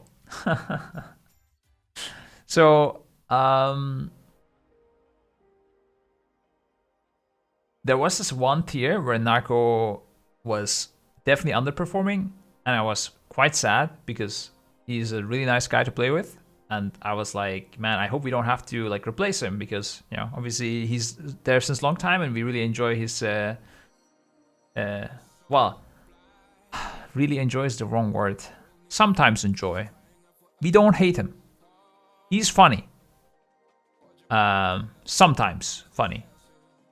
We don't hate him and he's sometimes funny. And, you know, I think we're just used to him at this point.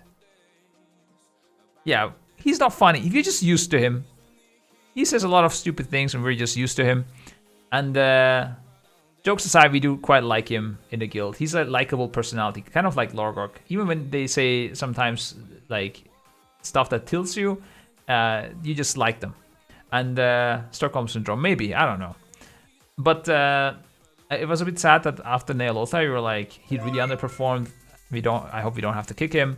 And he stepped up on the next tier in Castlanathria, but we couldn't see a lot of, you know, performance from him because his class was not that good. This year it was again the case. We could not see much of him, and his class was not that good. That's it. Nothing else to say. No, he actually played a lot better, like in Castlanathria, and even better, I think, this tier, which is really weird. I don't know why he chose to just improve now. Suddenly, because he's been here for a long time. But I really enjoyed his gameplay. If Red was strong, we would have definitely brought him in. And it was a tough call bringing like a third warrior or trying out the Red longer and stuff like that. I'm curious to see how good Red is on Sylvanas. Yeah, I just think warrior was a better pick. Same with Rogue. But yeah, I mean, if his class was good, I think it was actually strong. Yeah, I'm sure it's strong. The main thing we brought the warrior was the extra rally. It was just benefiting, and it just lined up with what we needed. We needed a little bit more ad damage so that we can take our cooldowns and put it on the boss. And the 2 minutes, they don't really line up with the ads that good. So the 1.5 minutes from the warriors just lined up perfectly, which made them just like a really nice pick for us. We could have played around the red and changed a couple things to make it work. It's just, along with the rally, we saw that warrior works. It was an easy decision. You know, we could have also brought the rogue instead. The rogue probably, you know, we saw the sick damage onto the boss. Same thing, we could have probably also brought the red. But it's just, I don't know. It was like an extra exploratory step we would have to take. We went for the safe pick warrior and it worked out fine. So... But aside from that, very good performance from Narco. I'm happy he's here. I hope he plays like he continues playing with us. And don't slack Narco now because I said these things and play bad again like Naowh. We wanna forget about Naowh as much as possible. Even though Naowh was not completely garbage or something, but it was definitely below the standards that we should have. And yeah, I'm glad he improved. I'm glad he's still with us. And that's it. Obviously, one thing I did not mention, Narco does, you know, say weird shit sometimes that you just doesn't make sense. Like, for example, we might, I don't know, be in a discussion about why we wipe. Let's say somebody dropped a mine in melee and he will suddenly randomly yell, I should get the PI or something like that. Just nothing, not necessarily like DPS padding related, just random stuff discussed that is not necessary to be discussed. Has nothing to do with what we're doing right now. I don't know. It's like kind of like Lorgok telling stories, but Lorgok tells the stories about like relative information, whereas Narco says things that don't matter at all, and he escalates them. He's angry about it. He's like, I told you a million times, why don't we solo tank this boss? Like, what, Narco? What do you mean? Why would we solo tank it suddenly? And then he will be after that like a little bit sad, like, okay, don't listen to me then. Don't solo tank it. I don't care. I told you though. And he like gets mad a bit. I don't know. I find myself ignoring Narco a lot of times. Sometimes I don't know what he says. And like a lot of times when he escalates it, I definitely have not heard him say it before that because I never listened to him. But then he escalates it and I'm even more shocked because like why is he escalating something like this? Because it doesn't make any sense. But it's fine. I think we found a way around it. He plays good. It's fine.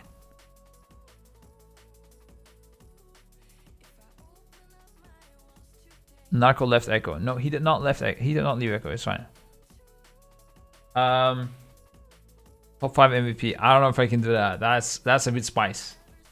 I can see.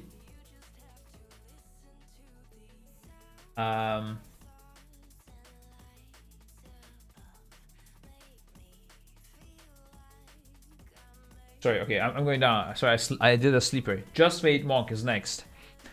Justwait had not done much gaming since a long time. He was an outside person in Castle Nathria. And before that, he was our tank. And we thought it was better idea to put our MDI tanks that are just playing the game non-stop. We thought they were like just really above the average, both now and Meeres, which is true. I think we made a good call. And to have the guaranteed spots.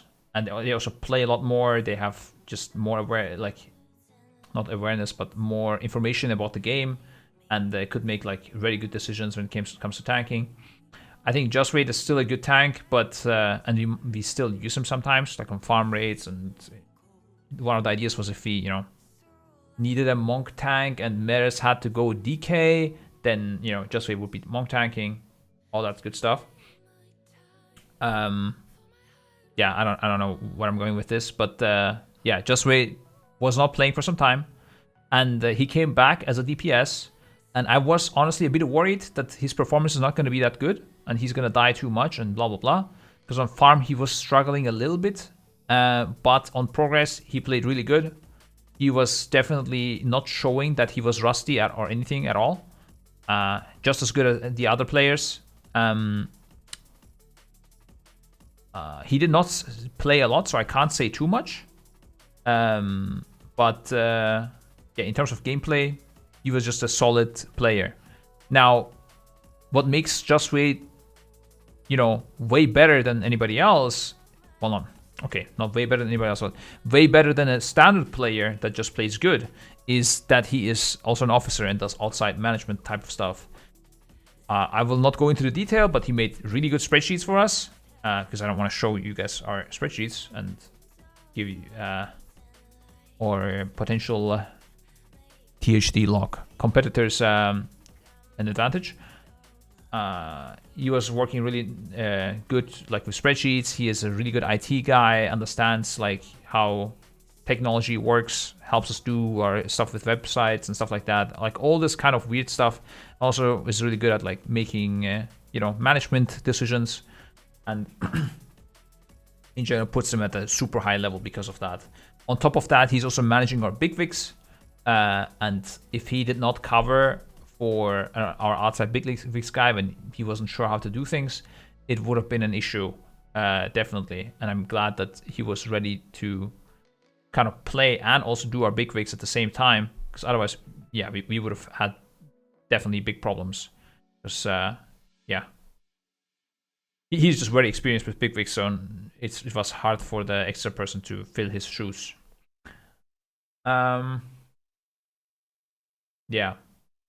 So Justwait I mean, obviously, that's why he's an officer. We love to have him here. I think this was the best tier, maybe, that I've played with Justwait, where like he performed, like it was crazy. He did insane spreadsheets, he did insane big wicks, he did insane, well, not insane, he did good gameplay. Could have been better, but for being rusty and not having played for a long time, he did not show it at all, so it was really good. I don't know, just crazy guy. Nice to have him. Next is Dota. Poor Dota. He did not see any spotlight this year.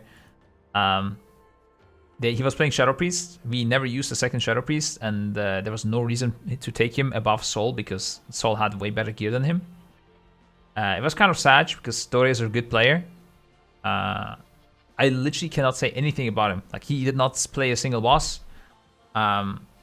In terms of prep, I think compared to Sol, he was a bit more on point and on top of Shadow Priest and being able to play it, and not necessarily being able to play, but like maybe that there at the end that they were on par. Initially, maybe he was better on the Shadow Priest because he does better research, but at the end, I think they were both good.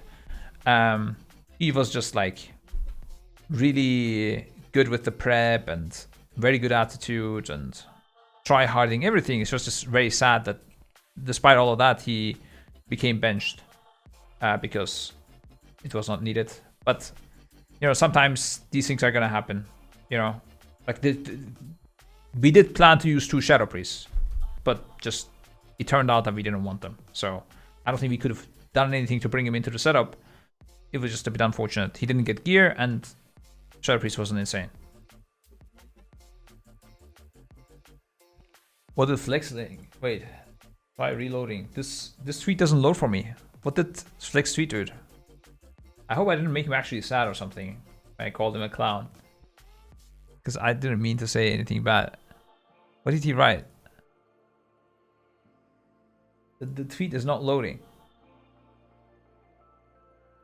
Wait, I'm gonna try to open it separately. Oh.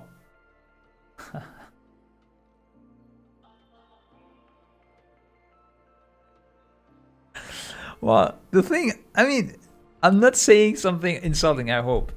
It's just what I'm trying to say was, like, he always makes these funny tweets, but at the same time, he's very emo a lot of times. I don't necessarily think he's a guild clown.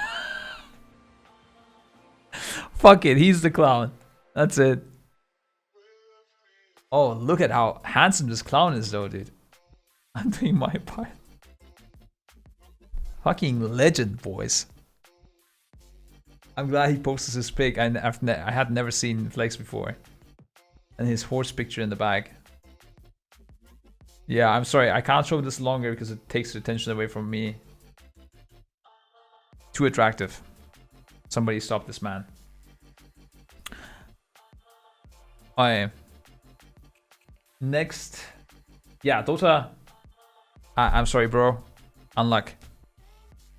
I hope we see him more next time.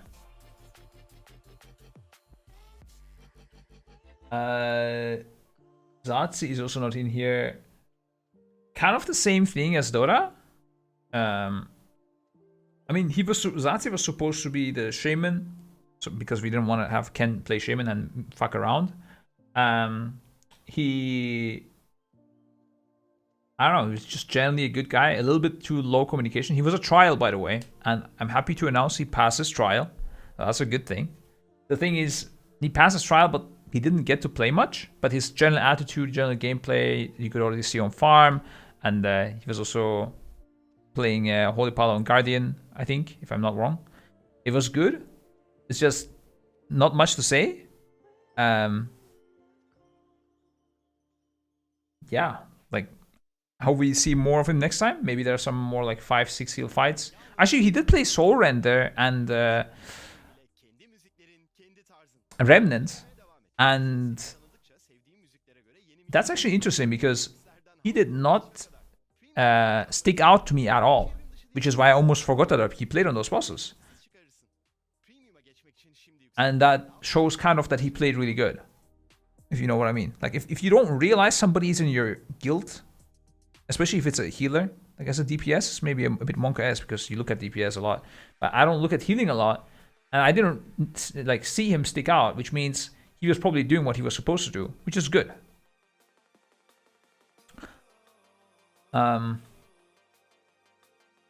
In a way, I think, I hope.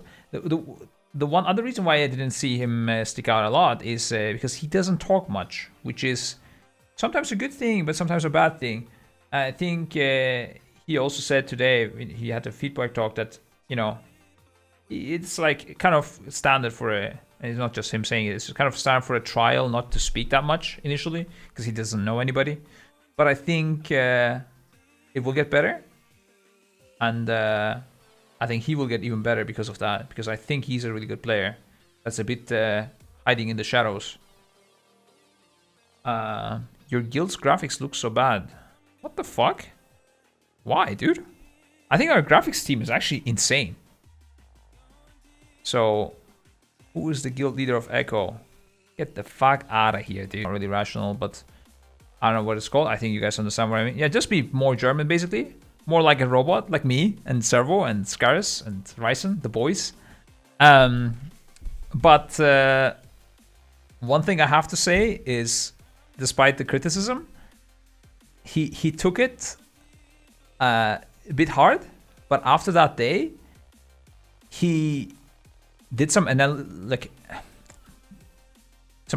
jobs because he was outside, and it was clear he was not gonna see, you know, raid time anymore, and he did them exceptionally well to the point that I would not expect from Perfecto. I thought Perfecto was just, you know, a DPS brain. He does this thing like kind of like only a soldier. It did change my view about him, and I have no idea how he suddenly like started doing this, like, and why. On a normal tier, he would just go AFK and be like, "Fuck this, I'm out." But this tier, he turned it like eventually, not immediately, but eventually into an advantage that he was outside. That was really good, and he could clarify a lot of situations for me, and also confirm a lot of my thoughts, which I wasn't sure about, which made me feel really safe. But at the same time, I was very surprised.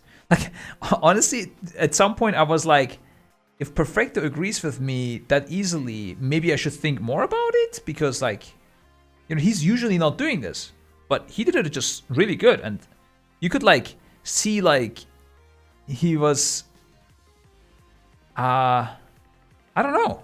It's like he evolved, honestly, from that sadness. I don't know, man. Like, you could see that Perfecto went back into the tile and like was super emo, and he came back with like, I don't know, a lot of energy. I have no idea what the fuck he did in the hotel, but he was pretty good. I don't know. Whatever he does, he should do more of that.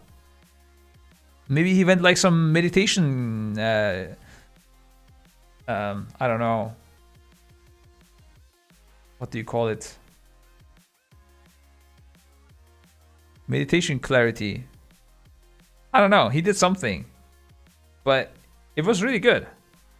He had a very, like, I don't know, man, just things that I wouldn't expect from like a random DPS.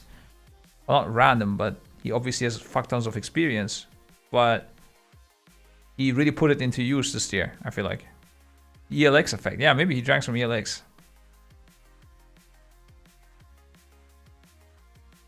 Okay. Yeah, that's it about Perfecto. Hope he gets better luck next time, because in terms of gameplay, he's a good player. Just a bit unfortunate. Velo. Velo is for me like almost the same as Zhatzi. Both don't talk much. Both don't make many mistakes. Both did not see much raid time. I would love to see more. We'll see more in farm as well, I think. Now, as soon as we started, especially early farm. I hope that they both maybe sometimes bring you know, more things to the table aside from just HPS and just applying things. Sometimes they do have good, like especially Velo, because he's also a bit longer with us. he has like good opinions, but it feels like I always hear about his opinions too late after everything has happened, and then even then it's like stuff to think about, but not really things I can take and just do something with it immediately. It's very from the outside you must think like, what the fuck is Scripe talking about? Like it might not make sense at all, but yeah, I CBA telling you the exact things what happened throughout the years, but that's just what it is. You say this about every person. No, I did not say this about a single person so far. I'm not saying about creating waves. I'm saying he does tell me things, but a bit too late. Anyways, I'm not gonna argue with you. Sure, I just say all the same things about everyone. Yes, dude. Blah blah blah. Scripe talking again, saying random things. Yeah, not much to say. Again, he was benched too much, so I'm skipping, I guess. Lorgok, Fraggo, Phil 6, Kush. Oh no, Kush. There's a sad reality that I'm not sure if Kush wants to play this game anymore. You do want to bring Kush in for the push, but he was a bit demotivated about the game. And I think like he did this progress because, you know, he was, yeah, he had promised basically, like it's a silent like agreement between the guild that, you know, if you don't say you're out, then you play the tier, and then after that you look at it. I'm not sure, maybe he changed his mind after progress. A lot of people become like a bit sad before progress, and then after progress they realize how much fun it is again, and are like, fuck it, I'm staying. But it felt like he was a bit demotivated. Well, not it felt like, he was definitely a bit too demotivated with the game. Understandable with a lot of things, like there's a reason that Preach quit and stuff like that as well. But raiding is just still a lot of fun, and I think he knows that. So I'm gonna talk to him, see what's up. In terms of skill, he's a really, really good player. One of the best players we have. But in terms of attitude and like will to play the game, he was one of the weakest links. And like I'm sure he's either gonna come back strong for next year and become one of the best players, or he's just gonna end it and say that he's out. Let's see what happens. Kind of weird to speak about this on stream before I talk to him, but end it in game, Xerwo. End it in game. What the fuck, dude? I hope he plays with us though. It was a bit sad. Some accident will happen. No. Chill out, boys. No, I think he just doesn't. He just CBAs with the game a lot of times, I think. I don't think he's a sad person. He's just a. I think he's a very happy guy, actually. Does some crazy things. But yeah. Let's see. I hope he stays. Maybe he wants to announce it in my chat if he's around. I don't know. What did Pyro Minotaur say, dude? Backstabber? What? Wait, am I the backstabber? Or is Kush the backstabber? I mean, he did play Rogue. I don't know if it's a Rogue meme. But he's not a backstabber, because I'm saying, like, he committed and stayed here, even though I don't think he wanted to play the Race War first. I'm not sure. We'll see. I don't want to start. I think I'm like starting rumors. Kush quitting Race to War first, like new headline. Like, no, we'll see. I don't know. But he's one of the best players we have. I hope he finds the energy to continue and enjoyment and fun. But if he does not, then he did play. Like, he did not backstab us, like you said. He did not do that, and I'm glad for that. He played on the prep. He was a bit at times like slacking and stuff, but on progress, he did what anybody else did and was fully there as we needed him. He jumped in. I did not feel like Kush was slacking during progress, at least, and that was very nice of him.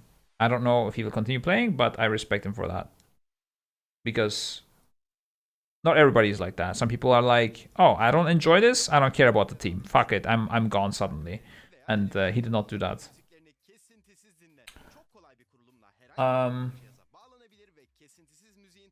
We have no Mini. I talked about Klaus and Rads are the only people left. Klaus, he was working for the before the tier for months, and same as Velo, by the way. And usually workers have the work debuff that they can't spend as much time. Like he was working additionally because our game is kind of also work. And I was expecting his performance to be quite bad, honestly, because of that, because his prep was not as good because he was always late. Like always late to meetings, you know, because he was working. He was not. It was pre-planned that he will be late. Nothing he could have done about it, and he needed to do it for his university. And we support people that want to study at the same time as much as we can. We cut them some slack, but so yeah, I thought it will be a bit bad, his performance, but on the contrary, he did not let that affect his performance at all. There were some moments where he was a bit not on the same page in terms of tactics because again of the prep, but it was not too noticeable, or it got like fixed immediately, and his gameplay was good.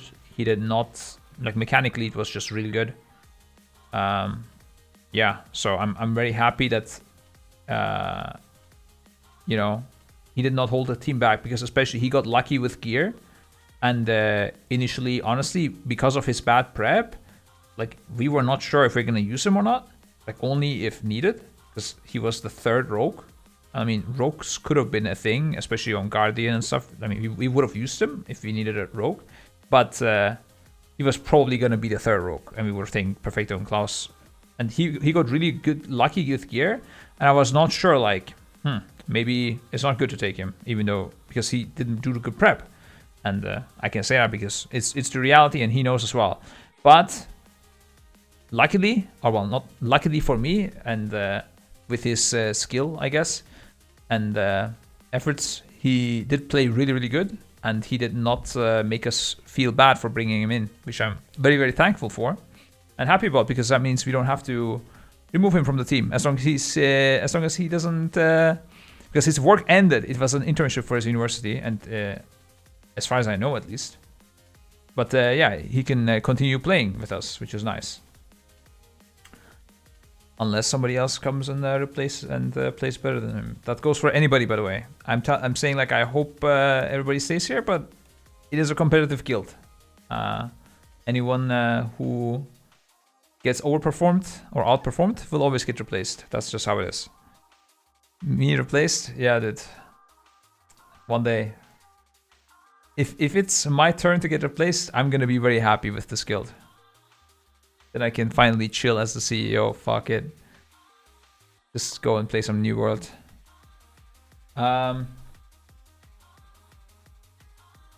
Lastly, it's Rads. Rads is a very, very, like, sick attitude, like, very good personality. You want to have him in your team. But he did underperform a little bit. I mean, he was a third tank. He did everything he could for the team, and I really like that. Like, that's probably the best thing about Rads.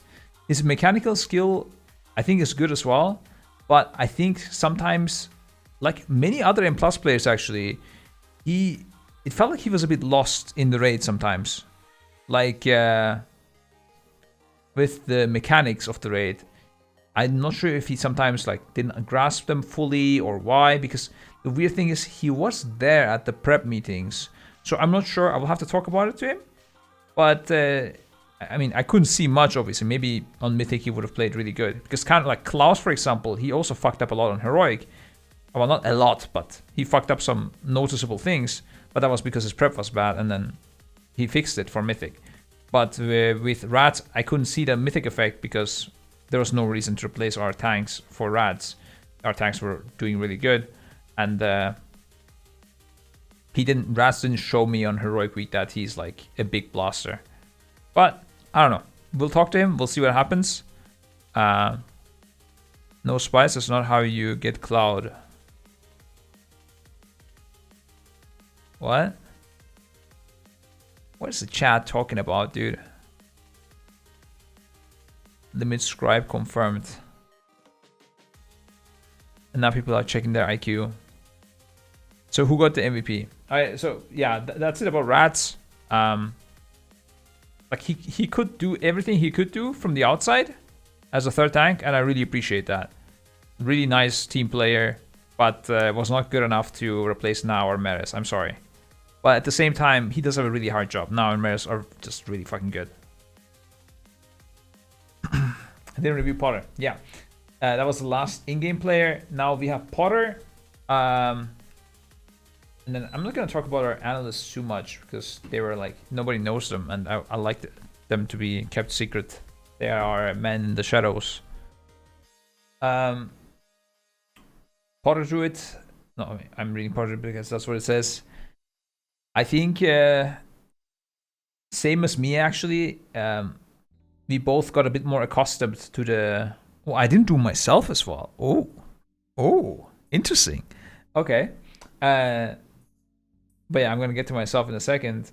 Same as me, he did get a bit more used to the outside role, and I think our healing assignments, our healing cooldown management in general, and also our healer picks, they were just all way better. Our prep for healing was really good. There was not like, usually there's always like moments in the fight where I always think like, okay, we're dying here, but should I look at our healing cooldowns and, you know, maybe give my like 2 cents about it, or should I just focus on the fight? And you know, it's a completely different world looking at healing cooldowns and try to min-max them and stuff like that. It takes a lot of time, so Potter does that for me. And usually every tier, I would have this scenario on every hard boss 1 or 2 times. I would just glance over it and be like, maybe we should use Devo here instead. Maybe we should this here instead. Or we can spread here. So, you know, we have to spread here. Use Devo, don't use barrier, blah, blah, blah. And this tier, I almost never had to do that, which was really fucking sick. Also, last tier... there was moments where Potter focused on personals a bit too much, and we did not use some of the raid cooldowns as good on the earlier pulls on the bosses. Obviously, I don't know if it was better this time because I have not watched the VODs yet. Because last year I also did not realize it until I watched the VODs. I will do that, but I think I never had that feeling that we were dying to healing. I was pretty fucking good, like really good. I did say Roger's the MVP, but in terms of outside jobs, like during the tier, let's say in terms of outside jobs, I think, okay, I mean, there's not that many people that can be MVP, I guess. It's Justwait, me, Potter, and then the analysts. I think that, plus, on top of that, on the Heroic Week, there was times where I was really AFK. Because I had to do stuff at the venue. Like there was, like I said, there was some initial like rocky start, some PC issues, blah blah blah. That got fixed very fast, but still I was a bit AFK, and also I had to fly, and I was AFK because of, you know, I was in an airplane. I had to travel and blah blah blah. And Potter really covered for me during that time because I'm usually the guy that also sorts the splits and like make sure they are getting done properly and stuff. And Potter just fix that all up, and I didn't have to look at it. The splits during Heroic Week, not the ones during Mythic Week. On the Mythic Week, I was there obviously, but he did really cover for me when I needed it, and that made him my outside MVP. Justwait outside was also really good, but during the tier, you know, he just mainly just did big wigs, so there was not much to do. But Potter did just a lot more. So yeah, Potter. He is a legend. I'm glad we have him. And he sees way too little spotlight for what he does. I think, yeah, he's a very valuable person to have. You personally thank the healers after each boss kill or after you get one first? What? No. I mean... what? Anyways. Now, I guess you probably want to hear about Grim as well. And then I'm gonna do like a full all-round there for the outside people in general. Just a quick shout out. Grim, because I don't want to go into detail even what they do, because that's secret weapons. Grim also was really good this year. Last year there was Grim is our weak aura guy, if you guys didn't know, and our add-on developer, all that stuff. Last year there was a lot of issues with untested add-ons, and it led to big problems. That was mainly our problem and not his problem, because we didn't have time to test them. And because we were doing like this weird multi-box maw things, and casting out there was harder than expected, and we had the sunken cost fallacy problem where we had too many alts that we wanted to all play with them and see who got the most gear and then pick our mains, which took way too long, and then we didn't have enough time left for actually testing and doing prep work. So that's why our add-ons lacked in testing a lot. But this tier, honestly, we didn't have much more testing time. I think he did a way better job at coding, as well as us giving him the environment to develop things in an acceptable amount of time. I'm sure he's like, he will tilt when he says and think like he spent he had to work crazy hours and it was not acceptable. He just did it very good. But yeah, at the end, oh, there he is, acceptable. We gave him an acceptable amount of time to develop it, I'm sure. But yeah, he made it work, and I think we barely had add-on problems. Yeah, just in general really good. Would be very, very hard to replace a Grim. Actual MVP, even though he's mean a lot of times. Yeah, that's the one thing with Grim actually, and we gotta talk about that Grim. No joke, he is a bit too angry, and he's not even German. Like, it doesn't even make sense. He's from Croatia or something. I don't know. I don't know why he's mad. I mean, I get that he's mad because a lot of times we make him do work that is irrelevant. Like, we will ask for like some crazy weak aura and not even use it. I'm sure it happened this year as well. But I mean, we're not doing it intentionally, right? And he knows that. Deep in his heart, he knows and understands why he has to do the things he has to do. But sometimes he gets too angry. And like, sometimes you will be like, Grim, can you just, make this week or, I don't know, pop up 2 seconds earlier? And he'll be like, why didn't you think 2 seconds earlier, man? What the fuck? How am I going to do that?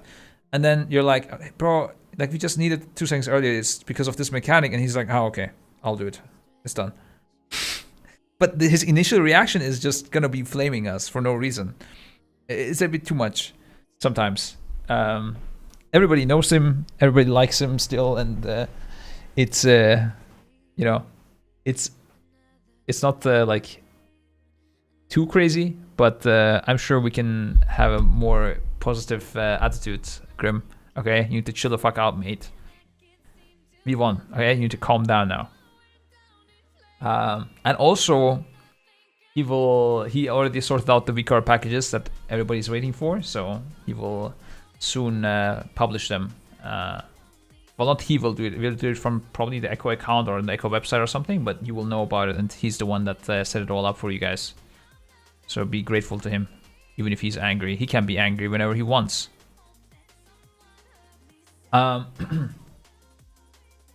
Lastly, before I get to myself, the other analysts, quick shout out to Dradax-esque, one person that shall not be named, and Misery. They put crazy amounts of effort to make it all work. They were not necessarily super experienced with being an analyst for a Race for First team. None of them had Race for First experience, but they did everything they could. And at points they had really, really good ideas or ways to visualize stuff, or did good work that was just valuable to the team. again, I don't want to go into the details because, you know, that's like leaking how you do things, and there's no point for me to leak that. But they did good work. Yeah. Not going too much. Oh, also, by the way, Esk is the developer at mythictrap.com, where you can find all the tactics. Quick advertisement for him. I will hydrate you, but I just want to finish this. I'm actually quite thirsty right now as well. You can find like PTR footage from us, maybe that he already replaced. Wait, why am I looking at side out this? He has these guides. Oh, see, Mythic is not even up yet, but he has this crazy website that visualizes all spells and shows the mechanics, and really good website, really nice website out. And especially if you, I mean, you should probably just use Discord presentations, but you can also do, what is this? Quick strat. I don't even know what this is. Oh, it tells you quickly what to do. I don't know. This is a work in progress, and as you see, he's doing great stuff with it. And like visualizes the fight for everybody as good as possible. Make sure to check the website out. Anyways, going back, lastly, me. Alright, so feedback on myself, my genuine things, I think. Where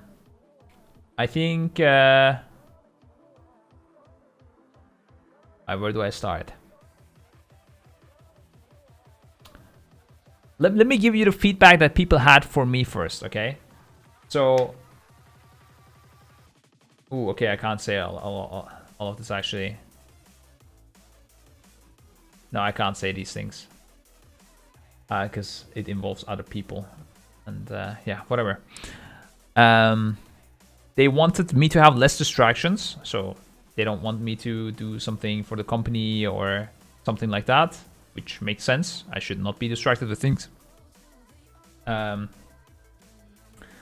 They wanted me to have more POVs, which makes sense. But I need more people to accept my UI and adopt them so that I can have more POVs that I can easily watch. Nobody mentioned this. I wrote it about myself. Motivational improvements. I'm not a good motivator. We all know this. I think like that's definitely one thing that probably Max is better than me. Limit Max I'm talking about. I feel like he is really good at you know, hyping the boys up, keeping them amused, and you know, I don't know how to say it, but like I think that's like a really good leader trait to have, which I just don't have. I'm not a good leader in terms of that.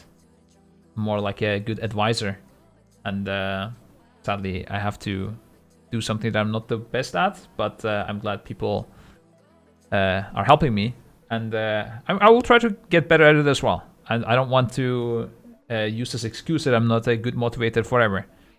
And yeah. It's also much easier to create good motivation when you're winning, actually. So even Mimi jokes as 20 pull kill or world second, I think does help with motivation slightly. I'm not sure. We'll see. I mean, it's very hard to do this. Honestly, I don't know how people do it good. I think it's very instinctive and a very instinctive skill, and very hard to learn and like acquire it as a skill. But I will try my best. I will read some science papers and, you know, do as much research as I can. That's one thing that I need to improve. Another feedback to me was some more class game awareness. I think I understand how the game mechanics work at a very good level, but with the lack of time, I do think there was definitely some missing knowledge about certain trinkets, about certain specs, like certain spells in the game that is just unique and new. Most of them, like most of the new ones, most of the new classes, for me new, like DH, Monk, I'm not like super good at. Whereas, you know, a Druid, I'm a lot more well versed in. Or specs that I you see a bit more rare, like Demo Warlock. I don't have a good understanding of it. Not very good, at least. And I think having a bit better understanding might help with me, and I could do it without a too high time investment.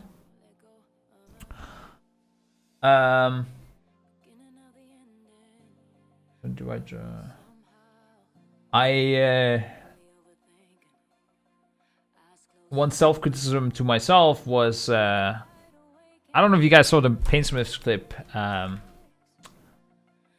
Wait, I think we have it at the end of the. Oh, these are PTR testings, dude. Whew. Echo Painsmith. I don't know if you guys realize I mentioned it as well actually after the kill. Oh fuck, you see Deepshades, so not me. Well, unluck. No, but after Mythic Painsmith, Scripe. Like I legit felt quite bad, like physically. I got very hyped when we got the kill. Oh yeah, you can see it here. Oops, wait. I don't know if you see my eyes here. Like I got very excited, and my body couldn't keep up with the excitement a bit, and I did feel like a bit like I was almost gonna pass out. I was a bit scared. I think it's because I was spending a lot of hours, a bit too much. It reminds me of the Oslo tweet a few days ago that, you know, you can't stop people from practicing 14 hours a day if you know, it's lazy to say they should not do it. But at the same time, I think I may have a bit, no, I did not black out or something, no. But a little bit dizzy. I think to some extent it's also normal. But I did feel like I can do some health improvements to, you know, sometimes you gotta grind it out IRL. But you don't want to, you can't do this forever. Otherwise, you will have bad effects eventually. Also, Spooky, bro, thank you for... Thank you for the sub. Happy to see you fishing with the family. Let's go, dude. Yes, man. Finally had the time. See, like I'm doing healthy stuff now. Now that we won, it's a bit more chill as well. Not gonna lie, but that's one thing I need to improve at. I think if you know, healthy body, healthy mind. I fully believe in that. I need to spend more time taking care of myself a bit more, and I think that will influence my mood, my rate eating, everything a bit better.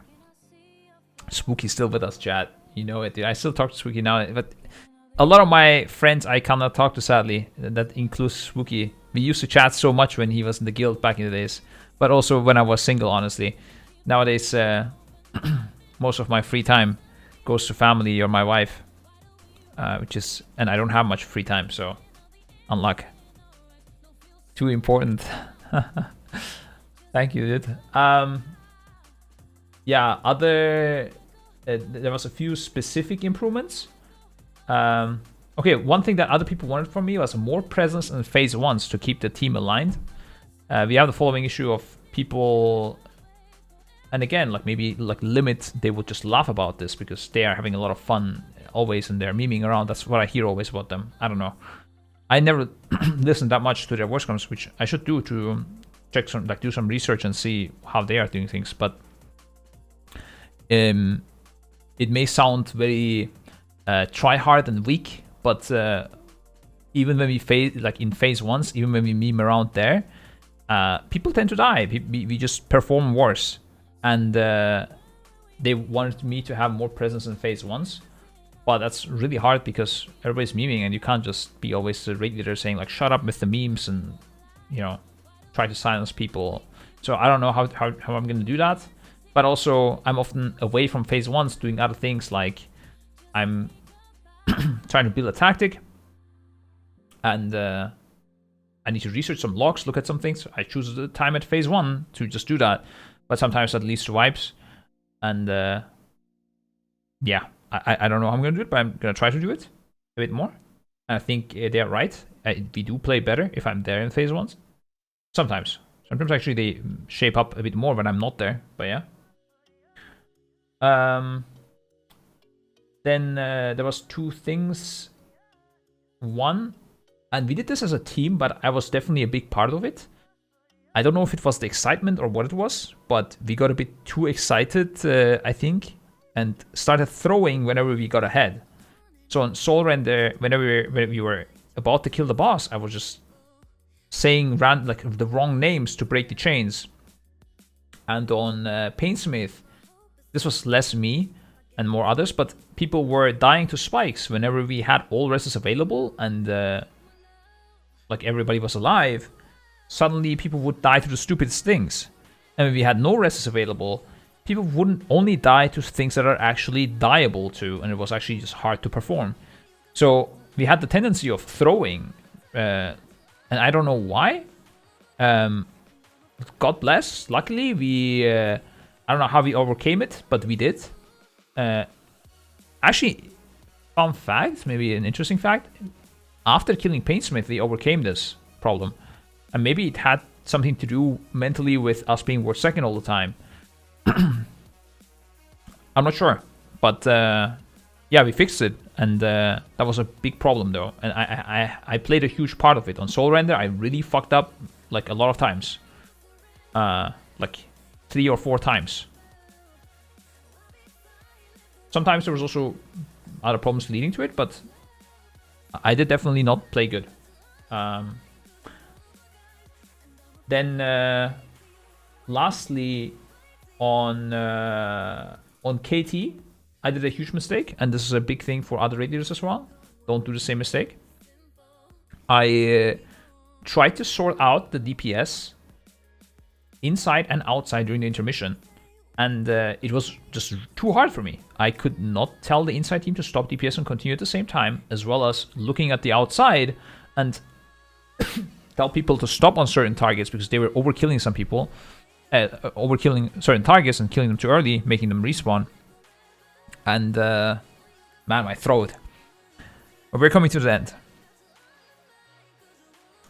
And sometimes not killing them fast enough, and the inside team would kill, and the mobs would get enraged, and we wouldn't kill them fast enough. We fixed this with Roger's suggestion of me letting Naowh do the inside plays only, and I look at the outside plays only. And this fixed it. Dude, I'm gonna get some water, yeah. This fixed the problem, and but I could have come up with this a bit sooner, and perhaps could have used this at other places as well. Maybe basically giving the control to some extra people. And this helped me in the past when I was raid leading and playing myself a lot. Sometimes. That was a lesson I learned from Naowh. Because sometimes when you're playing and raid leading, it's really hard at certain times to raid lead, and giving the task away there is really good. Like, you guys probably won't know what I'm talking about, but the second immunities on what's that boss called? On the last boss of Naowh, Gingi was calling it because I was busy doing some super insane combustion, which made me top the DPS meters on that fight, and I had a different combustion than other mages. He was a mage as well, and he didn't have combustion there, so it was really easy for him to call it out, and he just did it, just randomly. Gingi doesn't usually raid lead, but it was a perfect time, and I let him do that. But I need to learn to use the Divide and Conquer skill in terms of raid leading more, and let other people do some things that I can't do because I'm busy with other things. Or I just can't do them as good, like Roger doing the Painsmith intermission good. Those were the big criticisms. Aside from that, I'm sure I can do a lot of micro improvements everywhere. But yeah, that's my own criticism. Topping DPS over raid leading. Let's go, dude. Yeah. Whew, how long did that take, dude? What time is it? Is it still 2021?